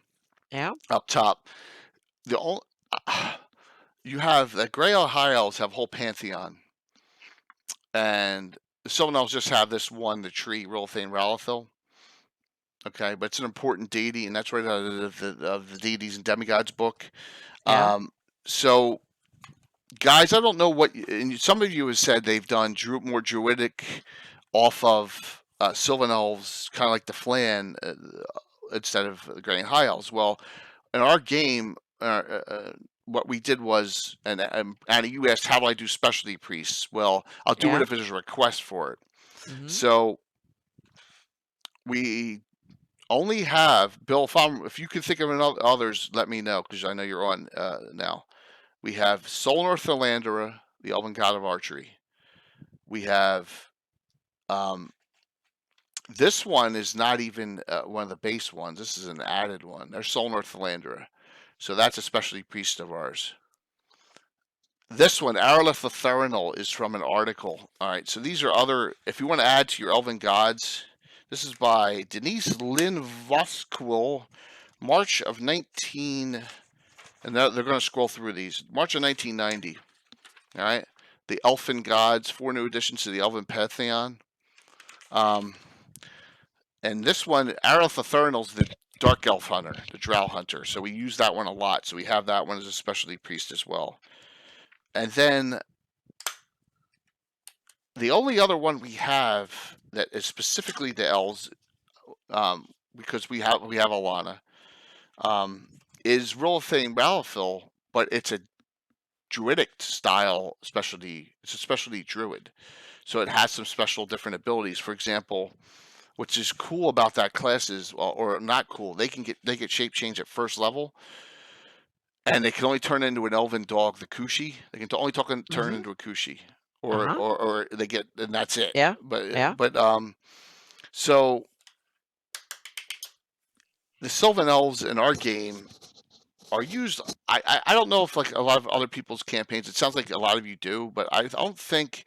Is there a different, like, as the later editions come out, do elves just become elves, like in 5th edition? 5th edition, I think you can hang on a standard in 5th edition. I don't think you have more than regular elves. Hang on a second. Yeah, my player's handbook is out in the kitchen. That's okay. So pretty much what Will says. Yeah. Pretty much. And I think that's a shame, especially with Greyhawk, because but they have. Oh, sorry. Go on. No, go ahead. Go ahead.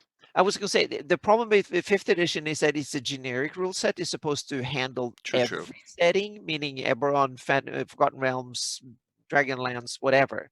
So I guess that will be something in a Greyhawk addition to the 5th edition rules. You probably have to separate them. Okay. And I think that's and you're right because it's generic edition, and but I think it's there's a big difference in our campaign between a Grey Elf and a Sylvan Elf. And Bill will verify this, and any of my other players are verifying this, especially with the Grugak, the Wild Elves. Yeah. They always, like, Walt has a character who's one, and they always say to they always say you need to bathe more, and then he says he doesn't stink. He's hygienic, because there's more of an outdoor barbarian. There goes that word barbarian style. There's a picture of the Wild Elves. The Grugak, and a lot of them are in the Vestry Forest. And they have an extremely. Here's the thing. Yeah, they do stink. See, Bill just put that down.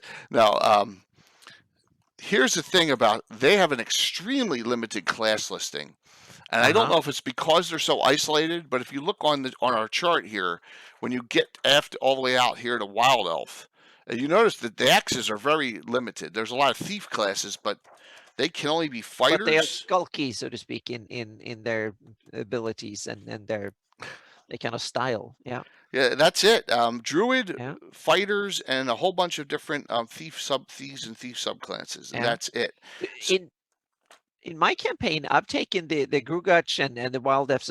They are more Sylvan than real elves. So I take them as kind of half elves between Sylvan beings and Elven beings. So they are kind of they are much stronger Sylvan roots than High Elves and Grey Elves are more kind of away from their Sylvan roots than so in many ways they are kind of the original kind of forest creatures out there, so to speak. They are much, so I take it that they are almost, and I want to give them, so they might be ECB Fey sorcerers, for instance, might be a common class for various forms of them. So they have a attunement to forest and all the Sylvan creatures that are in the Fey. That's what I have my various Grugach and the Wild Elves and all those. So that for me, that's the kind of the differentiation I've done in my campaign. But I haven't had any player characters, so there've been interactions with them. So they kind of have they can talk to brownies and sylphs and a bunch of stuff like that. They live in those environments way more. It's what I love about elves is that they're as varied as humans are. Mm-hmm. You know, Yep.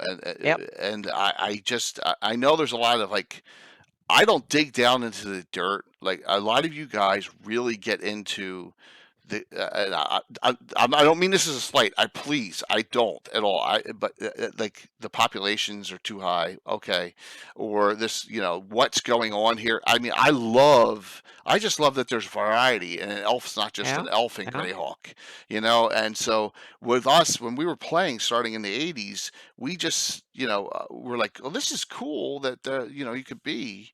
Yeah. You could be this really haughty gray elf, or you could be this really, this is before the Wild Elves came out in Arcticana. You Yeah. could be this Sylvan elf and be kind of reclusive but you're stronger and all. It was yeah, and Tim brings that up too. Why wild elves can't be barbarians? And once again, I think it's because someone was thinking on the realm of they were just thinking, well, I want to get this class out because we have these, because someone Yeah. asked. That's the only thing I can think of with the Mm-hmm. barbarians, But because then, you had yeah. snow, frost, and ice barbarians, but you didn't have a class for them. That's what Yeah. yeah.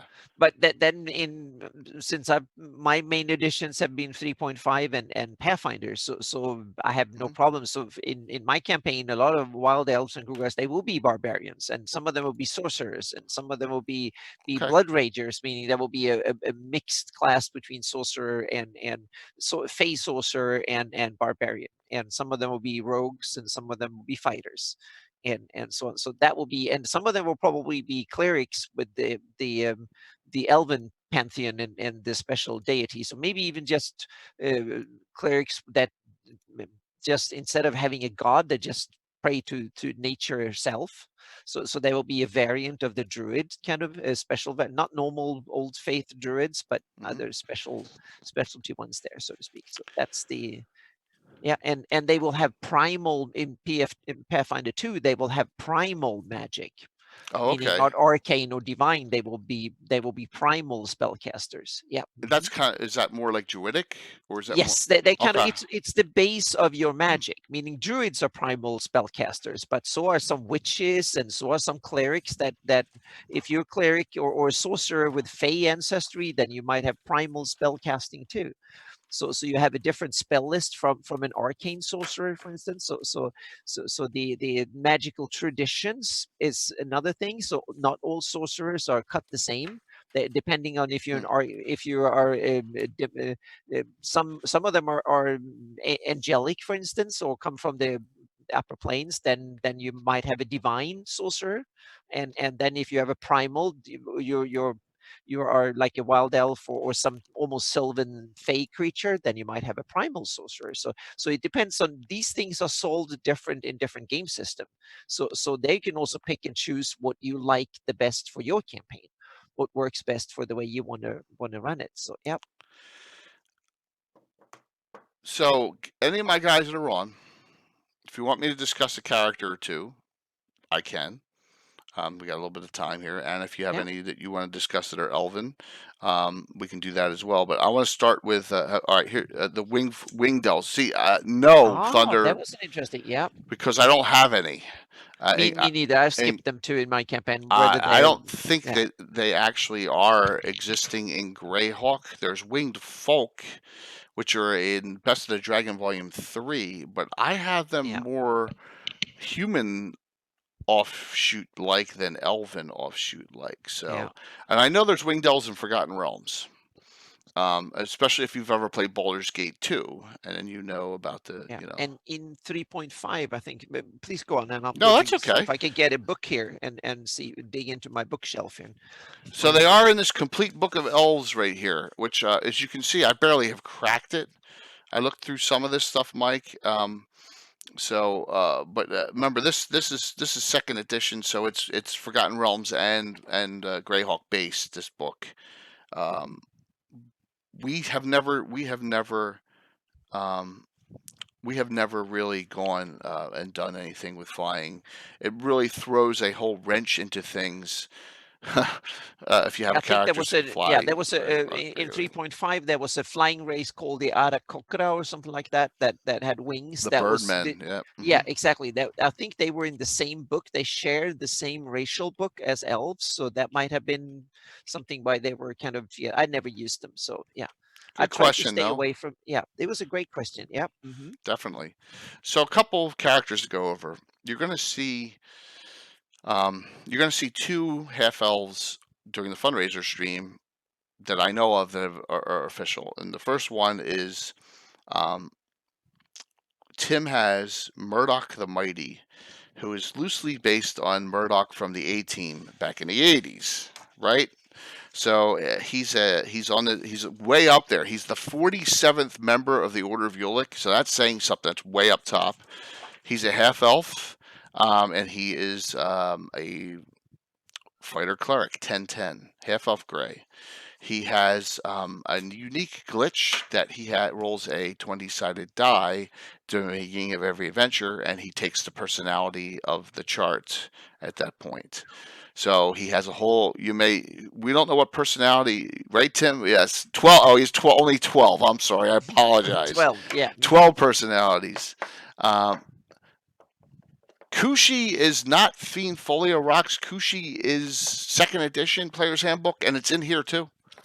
It's right. I just was scrolling through, and I got Yeah, the the complete. elven dog is Yeah, the Elven Dog is in wonderful. here. Yep. I saw it right. There's the Varial Winged Elf. There it is. Here's the Kushi. It's right after the Winged Elf. Kushi. So it's right Yep. in this book. Okay. So he has 12 personalities, but he has a 13th named Crazy Fish. And if he fumbles, you will see Crazy Fish. Okay. And yeah, he could be. Poor Tom is one. Arvo the Altar. There's a whole Rob Ledbetter. There's a whole bunch of different.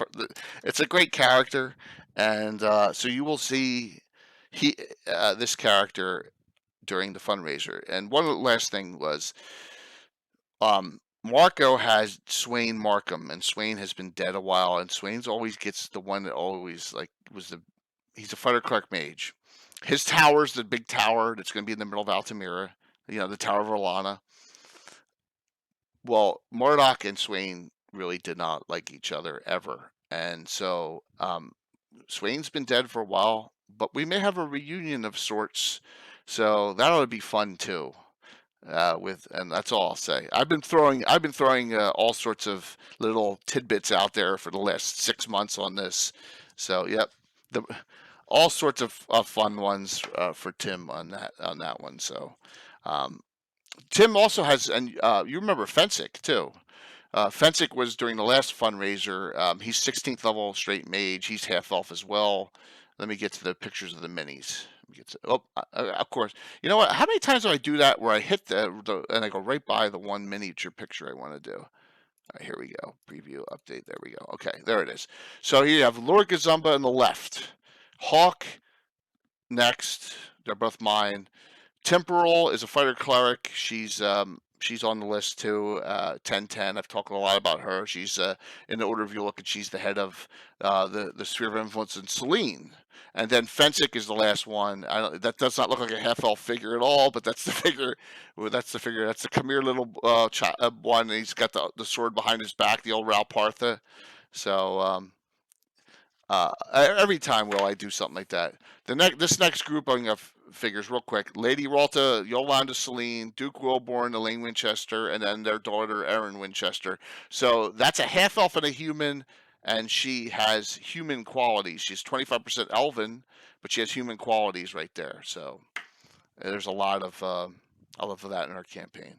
So Bill, you will see if Bill Sisharscorn's still on. You will see from him a half elf on Thursday night. Krisana, and her name, I think it was kind of a joke, Modrin, because everyone hates those things. The Modrons, right? The Oh, Modron yeah, March and stuff. Oh my kind of God. the cubic ones, and then the motor. Yeah, that's one of I don't Yeah. like them either. The She is a clockwork ones, I don't like them either. So yeah. Yeah, definitely. So it's Modrun, and she's in the Legion, and so she's a half elf, but she's a cleric mage, but she worships Hexter. Okay, Okay. Yeah. she's lawful neutral with a little twinge of badness in her. There you go, Modrun. Okay, thank you, Bill. It's Modrun, Ah, even though it's spelled okay. Modrun. It's Yeah, Modrun. Modrun. Okay, So we good. will. Thank you. Yeah. Yeah, so she's half elven, and we'll see her on Thursday night, and she's a very powerful. Was she 9/11? She's a powerful character, but she's another elf, and Yeah. the basis for her was more of militaristic over elven background, and I think that's why she worships Hexter, because I think they came from the Great Kingdom as well. Correct, Bill? So we actually have some characters that actually came from the eastern side of the map and came over in background history. So that's another one. You played Anna. You played Imri. You played a Sylvan elf in Yeah. the game we played when you were here. Yeah. So what did you like about that character? It was cool. Yeah, but on the other hand, Elven kind of ranger types are my go-to character. That's kind of normal. So I'd really tried hard the last 10 years since I moved to California, and I've been starting to play a lot, way more than in Sweden. I used to run games mostly, but now I got a chance. So now I played a whole bunch of other stuff just to widen my repertoire and try different things. So I Hmm.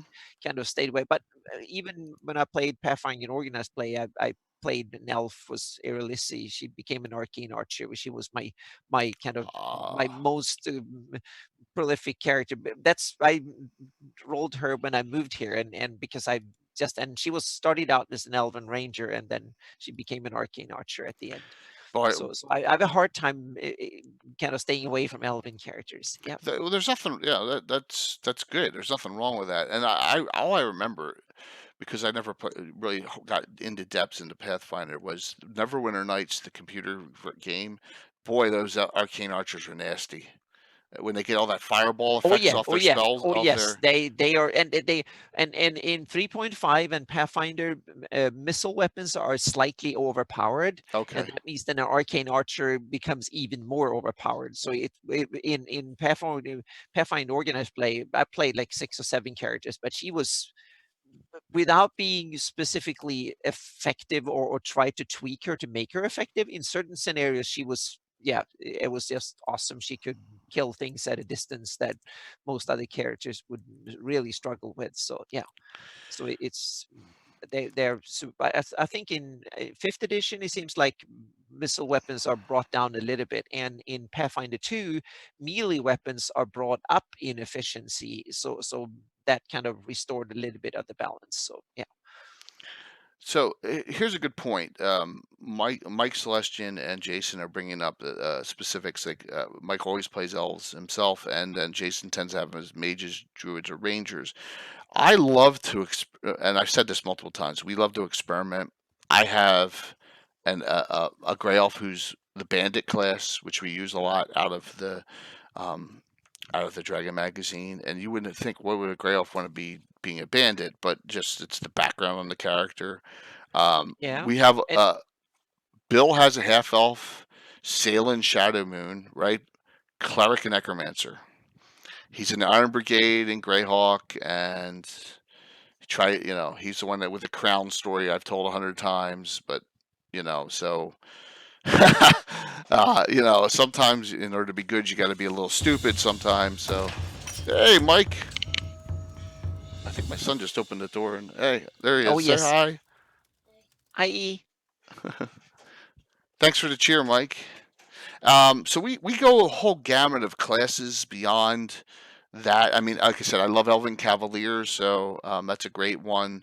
Um, I'm just looking through here. But What? all the Go ahead. oh, sorry, go on. No, go. I was going to say the elves to me seems also a good fit for the roguish thief characters, the skulky ones that to sneak around and do backstabbing and stuff like that.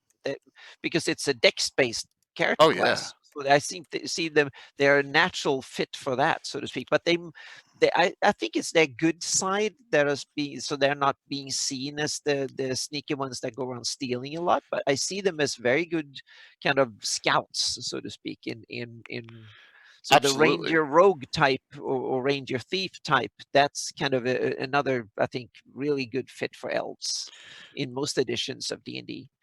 One of Tim's characters in Tim's campaign, right, and in the city state, is an elf fighter mage thief. So yeah, it fits perfectly. There you have, That triple class. Yep. You know, and That's kind of an iconic back in the day. We had long time ago when we played first and second edition. We had a lot of fighter mage thieves. That and it's a great mix. It just takes it is, a lot longer to go up, but it's a great mix, definitely. And eventually I'll try and see if I can get one of these characters around in PF2 and see if it's possible, or do something interesting with it, and see if that has survived all the edition tweaks over the years. See if that, because it is a very interesting mix. Yeah. Now a couple is real quick.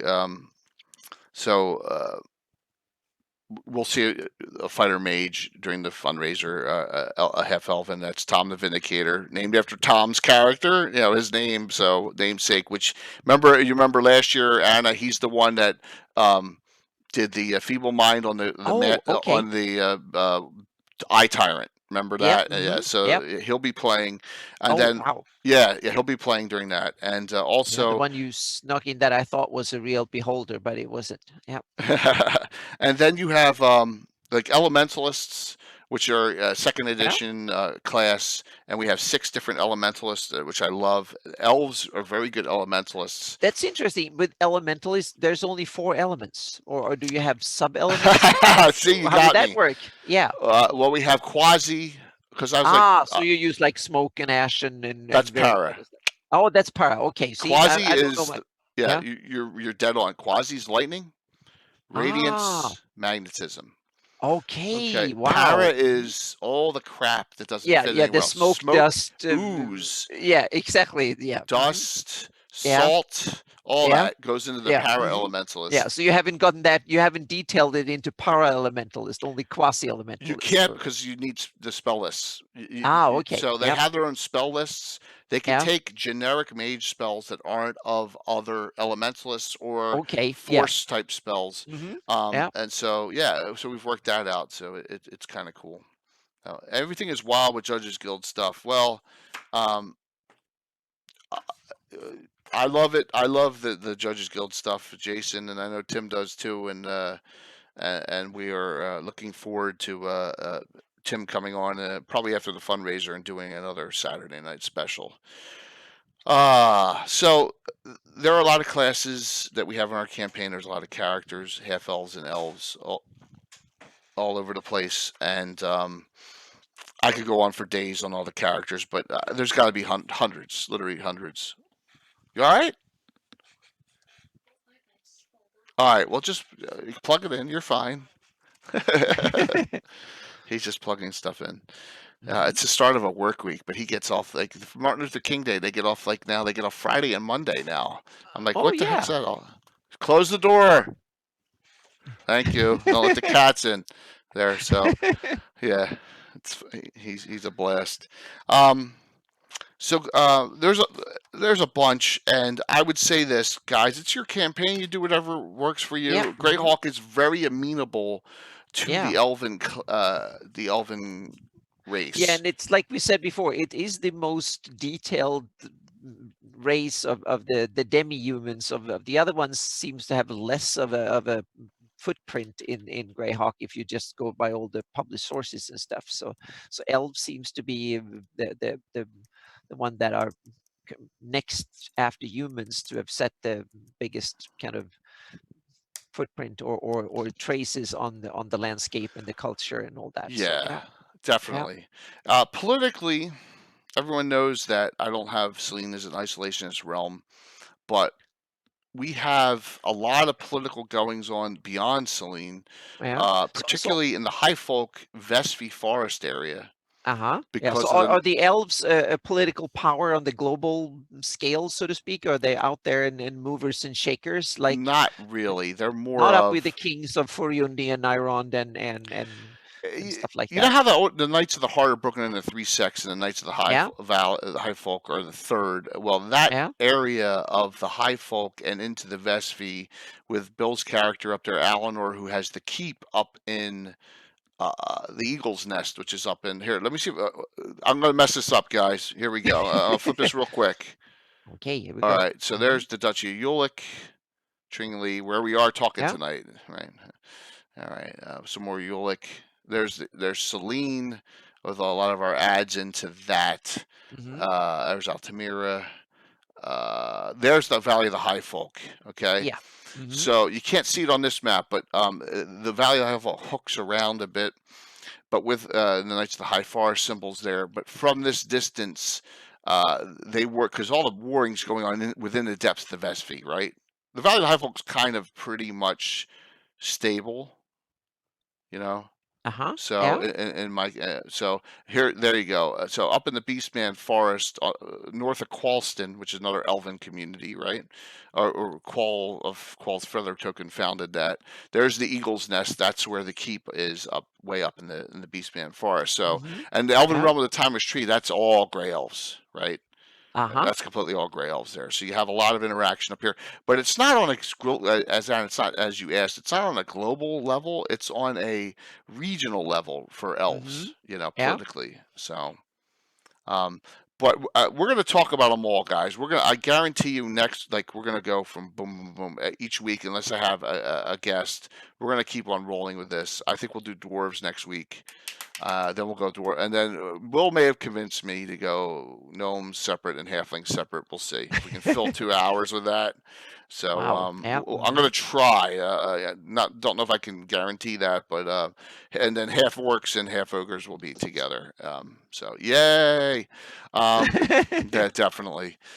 So we bounced around a lot, but in synopsis, I would say if you're going to play an elven character, and it depends on what edition you play, of course, you should have a lot of flex. 5e, you can play any class, any race, right? But if you're playing old school, you got a lot of options with elves and half elves. So Knights of Luna is an elf only order too, right? Yes, Gabriel, but I don't utilize them that much. And I'm going to tell this was on a previous episode. I have my own order that was actually in Selene, founded in real life a decade before the Knights of Luna even thought, and here it is. So you kind of invented them, but called I them invented something them different? myself, Yep. and that's the Selene. And there's an article in the Earth Journal about them, guys, from this last month's Earth Journal. The Selene Swiss Forest Knights Watch. The Selene Swiss Forest Knights. But Corellon's arrows, is that a mercenary party? group. It's just a mercenary group. They're a mercenary group out of Grey. Yeah, they're not Knights of Luna. So this is the 12 members of the Selene Swiss Forest Knights Watch that I have. They have their own logo. That's Brian Blomklotz's made. It's scrolling through and all. And but it's cool. I kind of don't mention negatively or positively Knights of Luna in my campaign. And then on Carlos's show, I asked Luke Gygax, because he has Melf. I said, "What was your thought process for forming Knights of Luna?" And he goes, well, I had nothing to do with that." Yeah, that was something that came after. Yeah. I'm not sure if they were mentioned in From the Ashes the first time, or if it's later. Oh, it's from the Ashes. Okay. It's definitely from the Ashes. So it's a Sergeant era invention then, or something close to it. It probably is of some sort, and it was to bring about against their isolationism and stuff, which is cool. And I took that and ran with it. Meaning for me that was the workaround to because I didn't like the isolationism at all, but I saw it as a leftover from the days of Vecna. Meaning the queen and the old leadership of Selene, for them it's only their parents who were almost wiped out, so to speak. It's their parent generation, like so that the previous generation leaders, meaning they have that experience, meaning sitting in the boat and defend what you have, rather than go out and help and shape the policy of the countries around. And that was what started. But I take the Knights of Luna as a way for Selene to have a secret foreign policy. Kind of officially, they simply say, well, we don't deal with other nations. We just sit here and mind our own business. And then secretly, on the side, they actually have trained a bunch of under melf, so to speak, and others. They have a whole bunch of elves that are some of the best, most capable fighters, sorcerers, and others in the country, that are now forming a secret band, and they are like a foreign security service, so to speak. They go out and do deeds. They help out other regimes and realms and good ones, so to speak. And in my campaign, they also have a special help, Oh, because Melv's mentor is Arkail, a golden dragon. gold dragon, a worm Nice. that is one of Bahamut's followers. Because there is some interesting stories about that actually Bahamut had they elves were connected somehow to the good dragons back in the day. So I simply took it as Bahamut wanted to make sure that he could promote goodness in the Flannies when things were going really bad during Vecna days and stuff. So that's why he made sure that one of his trusted helpers, and Arkel, one of his 7 gold dragon worms, Hmm. actually resides in Selene and has a keep and a castle there, and one of his lairs in the area. And he became one of the mentors for Melf and the Knights of Luna. And he's a member of the Knight of Luna because he's an elven. His alter ego, so to speak, is elven.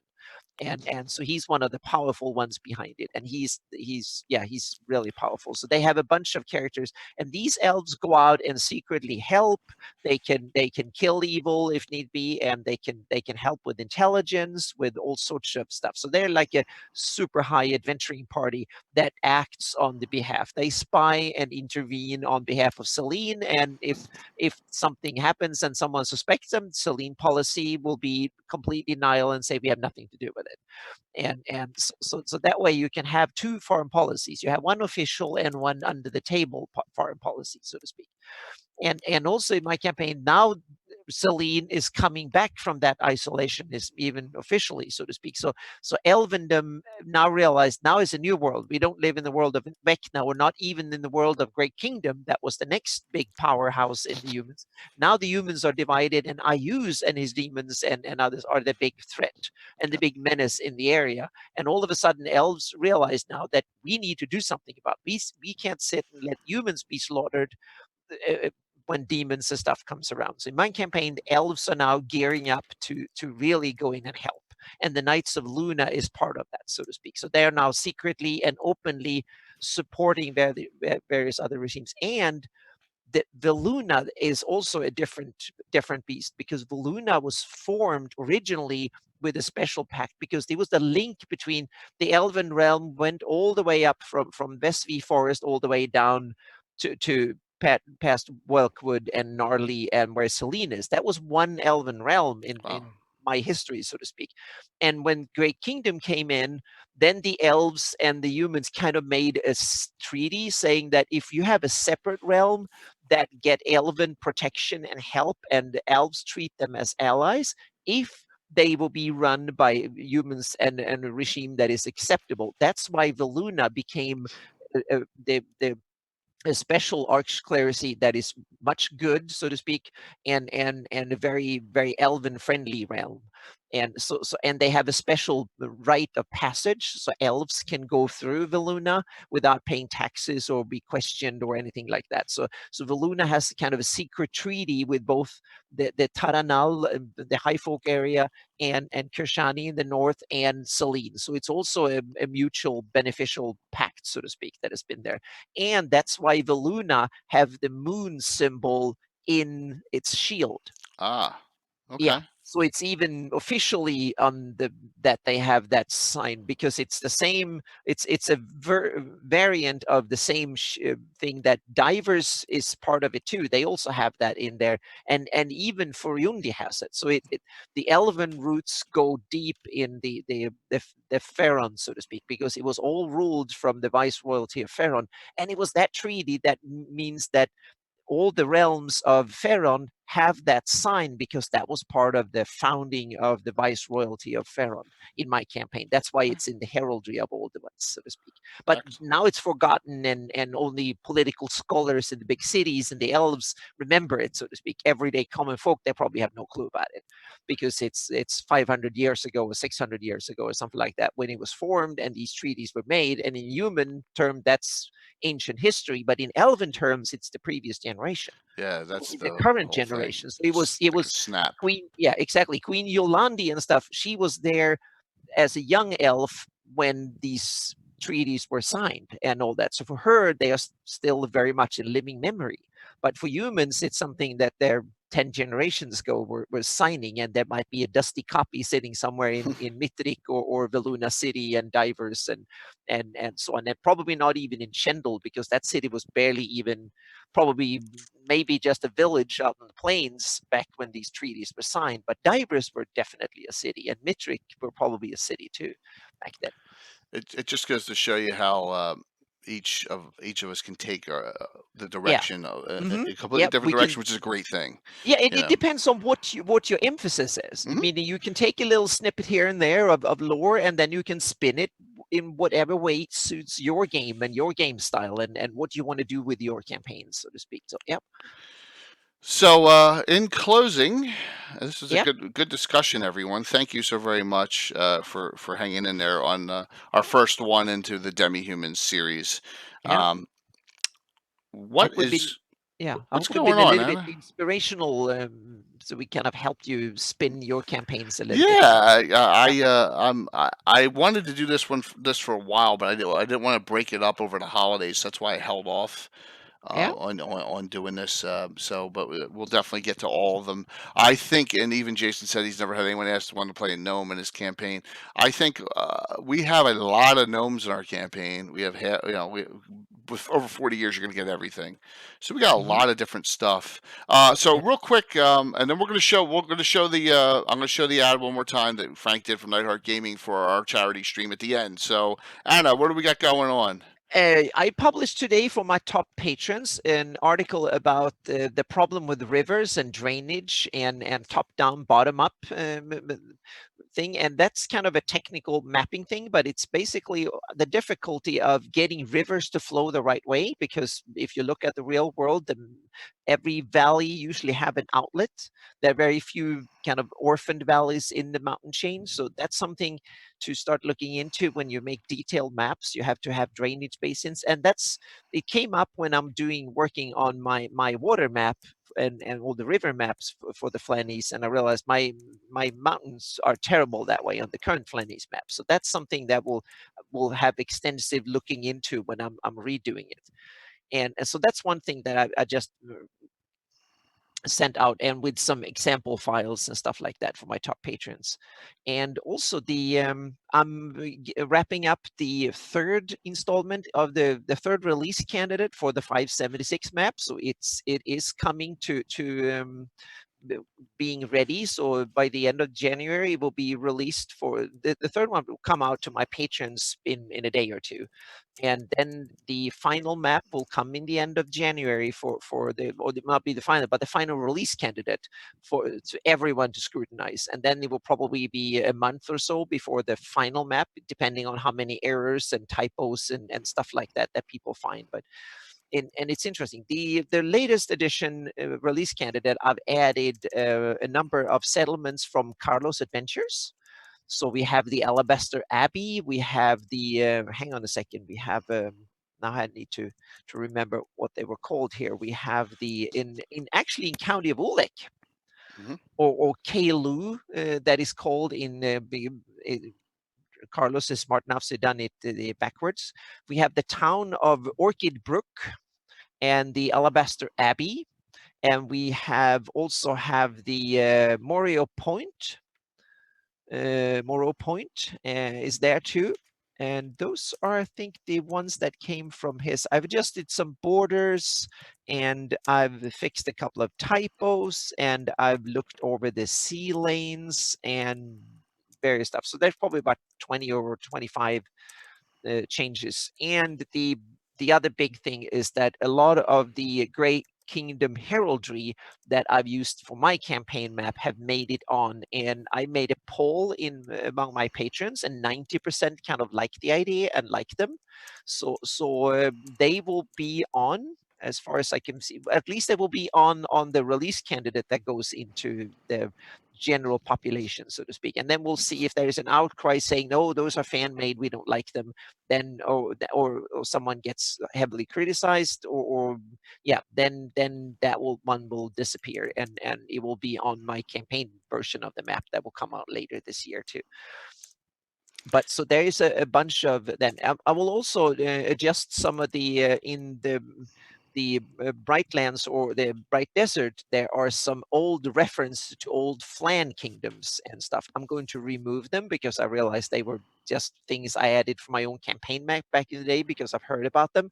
They were not located there, so they will go because they're historic and shouldn't be on the map that way. But on the other hand, there are probably a couple of old ruined cities and stuff from the old Flan kingdoms and stuff that should maybe go on the map. So I'll remove them and then see if I can do a couple of days of research and see if there's appropriate places to put them, and maybe a couple of ruined cities and ruined settlements from back in the day that I've seen mentioned. So we'll see if any of them will actually be added to. But then it's starting to look like it's release ready. So yep, it's ready for the wide scrutiny of a whole bunch of people, and I'm really proud of it. It's been a way bigger change than I thought, and it's been, yeah, it's been 6 months. I thought it would take a month to do it. I've been working on it for a couple of days a week for over 6 months, It's and awesome feeling, I read a lot of imagine. stuff. So yeah, so It's it's gonna. kind of really cool, and there's a whole bunch of heraldry. Some of it, or some of that heraldry is things that I've been researched and found in that is kind of semi published, so to speak. The heraldry for Highport, Cantona, and so on on the Wild Coast.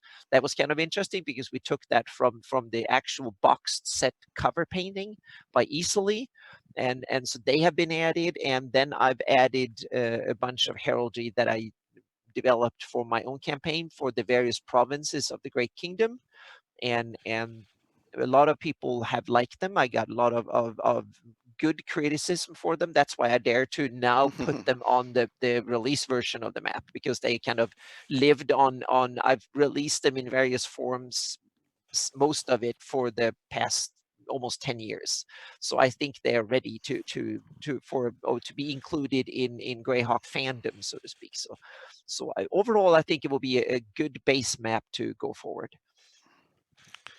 I'm excited about it. I know everyone else is just chomping at the bit to get that final release. Yep, yeah, I want to have it out too, because I want to move on to other things, and I want to be able to wrap up the river map, and also to start the next two projects. One is to move into well, it's to start doing the first detail areas, and that's Lendor, Isles, and Ratik. And those are dependent on, there's a big technological shift, because for the last like seven, almost 8 years, I've used World Machine as the tool, and it's like 10 years old technology. And now there is a new generation, a new breed of terrain generating software, and I want to move over to that side because there is so many new awesome possibilities coming in it. So that's why I'm holding off on all these projects for probably a few months. But this spring, when Gaia comes out, and a bunch of other tools, and I'm also looking into Wilbur. It's an ancient tool by standards, but it has been developed, and there is new 64-bit version, and it has some awesome, interesting possibilities for really large area maps.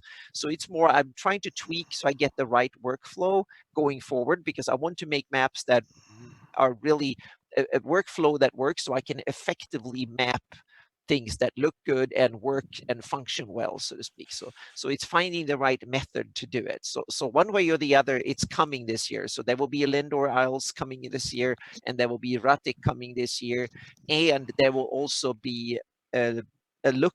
I will start looking at Hepmona Land seriously this year too, and also I will something that will probably be done. It's an Earth continental model and a climate model.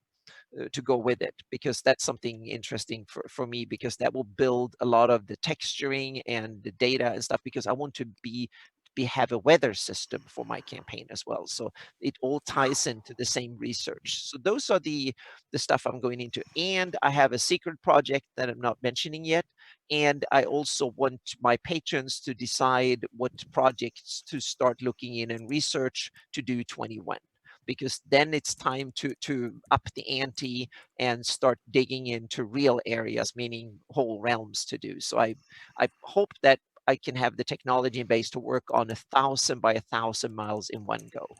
And because that means that we can tackle big countries like Nyrond or Furundi or something in one go. And if that's possible, then it will only be a few years. And if I can work full time, that means that we might be able to do 3 or 4 of these maps a year in 21, 22.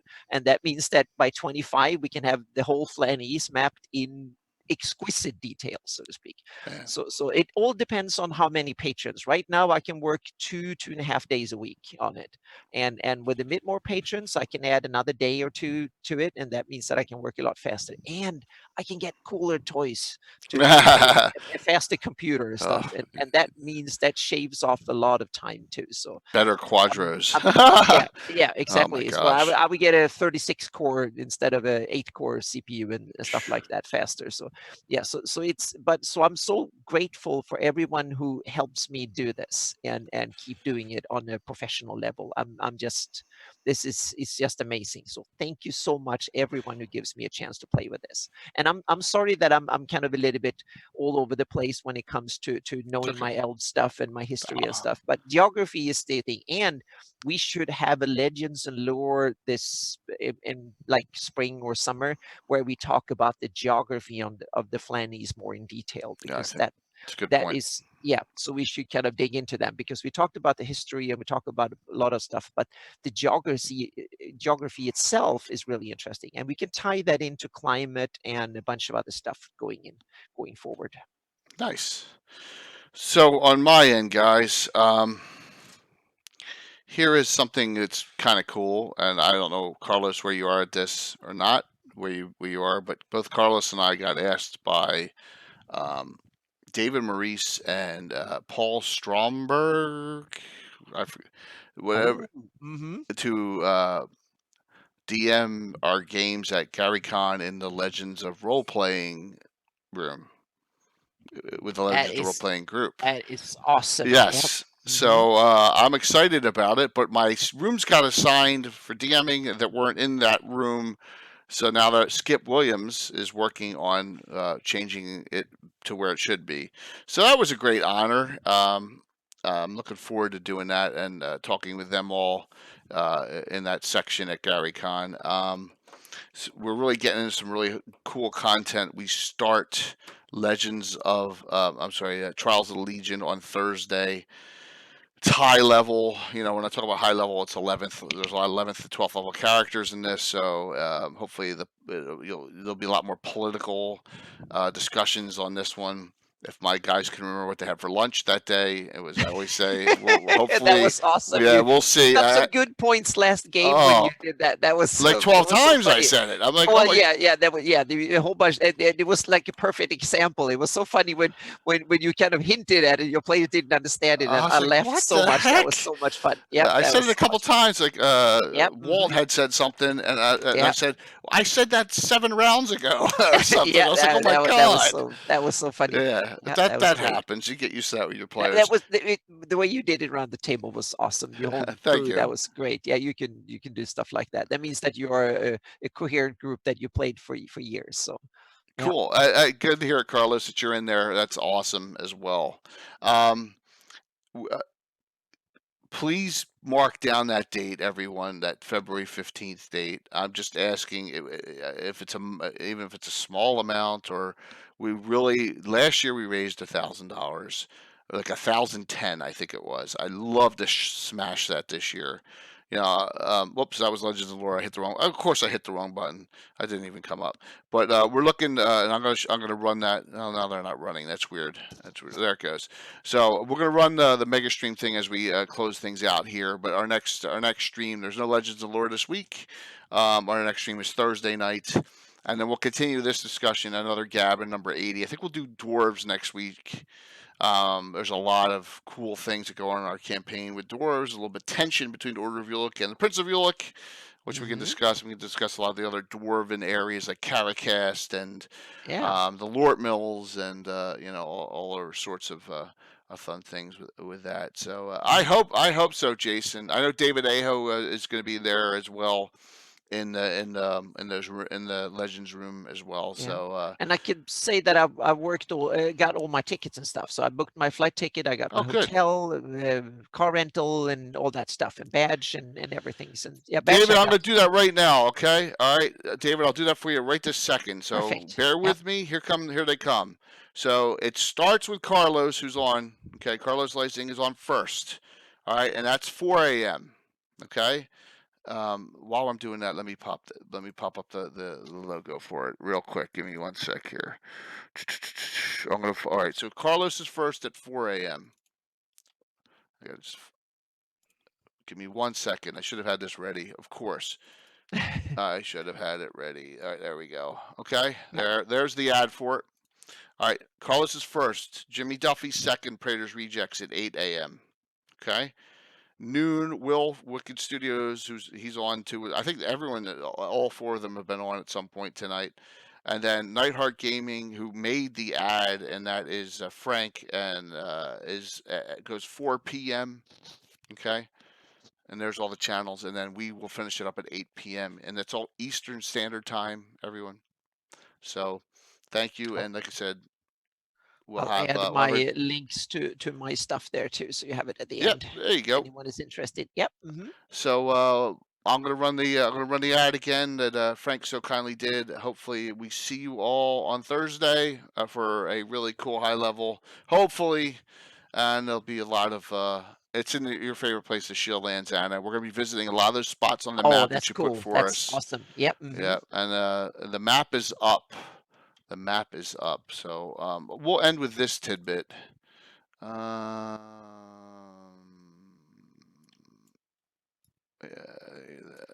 map of Warmark is up. Warmark and in the back, Kinsept Mansion.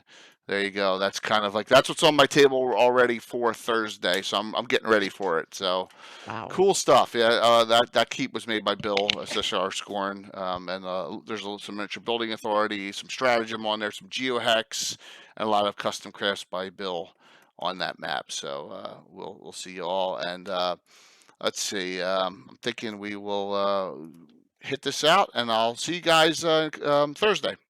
Right button. Boom.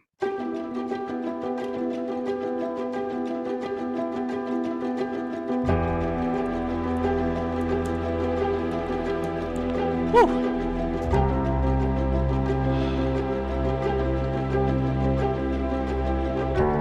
I just love when you look at it and you look at this in depth, the way he, tied some really great Greyhawk stuff into it, Yeah, the snow and stuff looks fantastic. Yeah.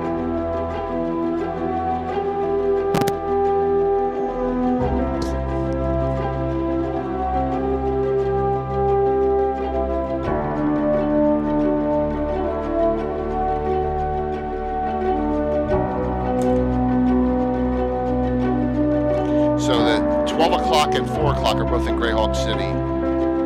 Carlos and I know Praetor's Rejects is up in the Atolls because he's going to use the Shokanth area in Fasting Ground.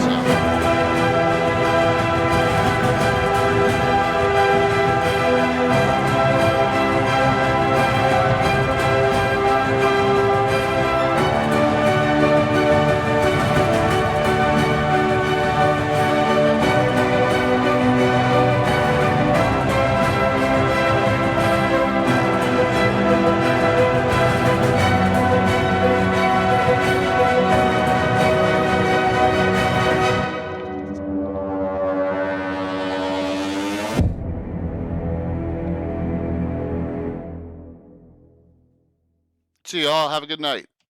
Yeah, good night.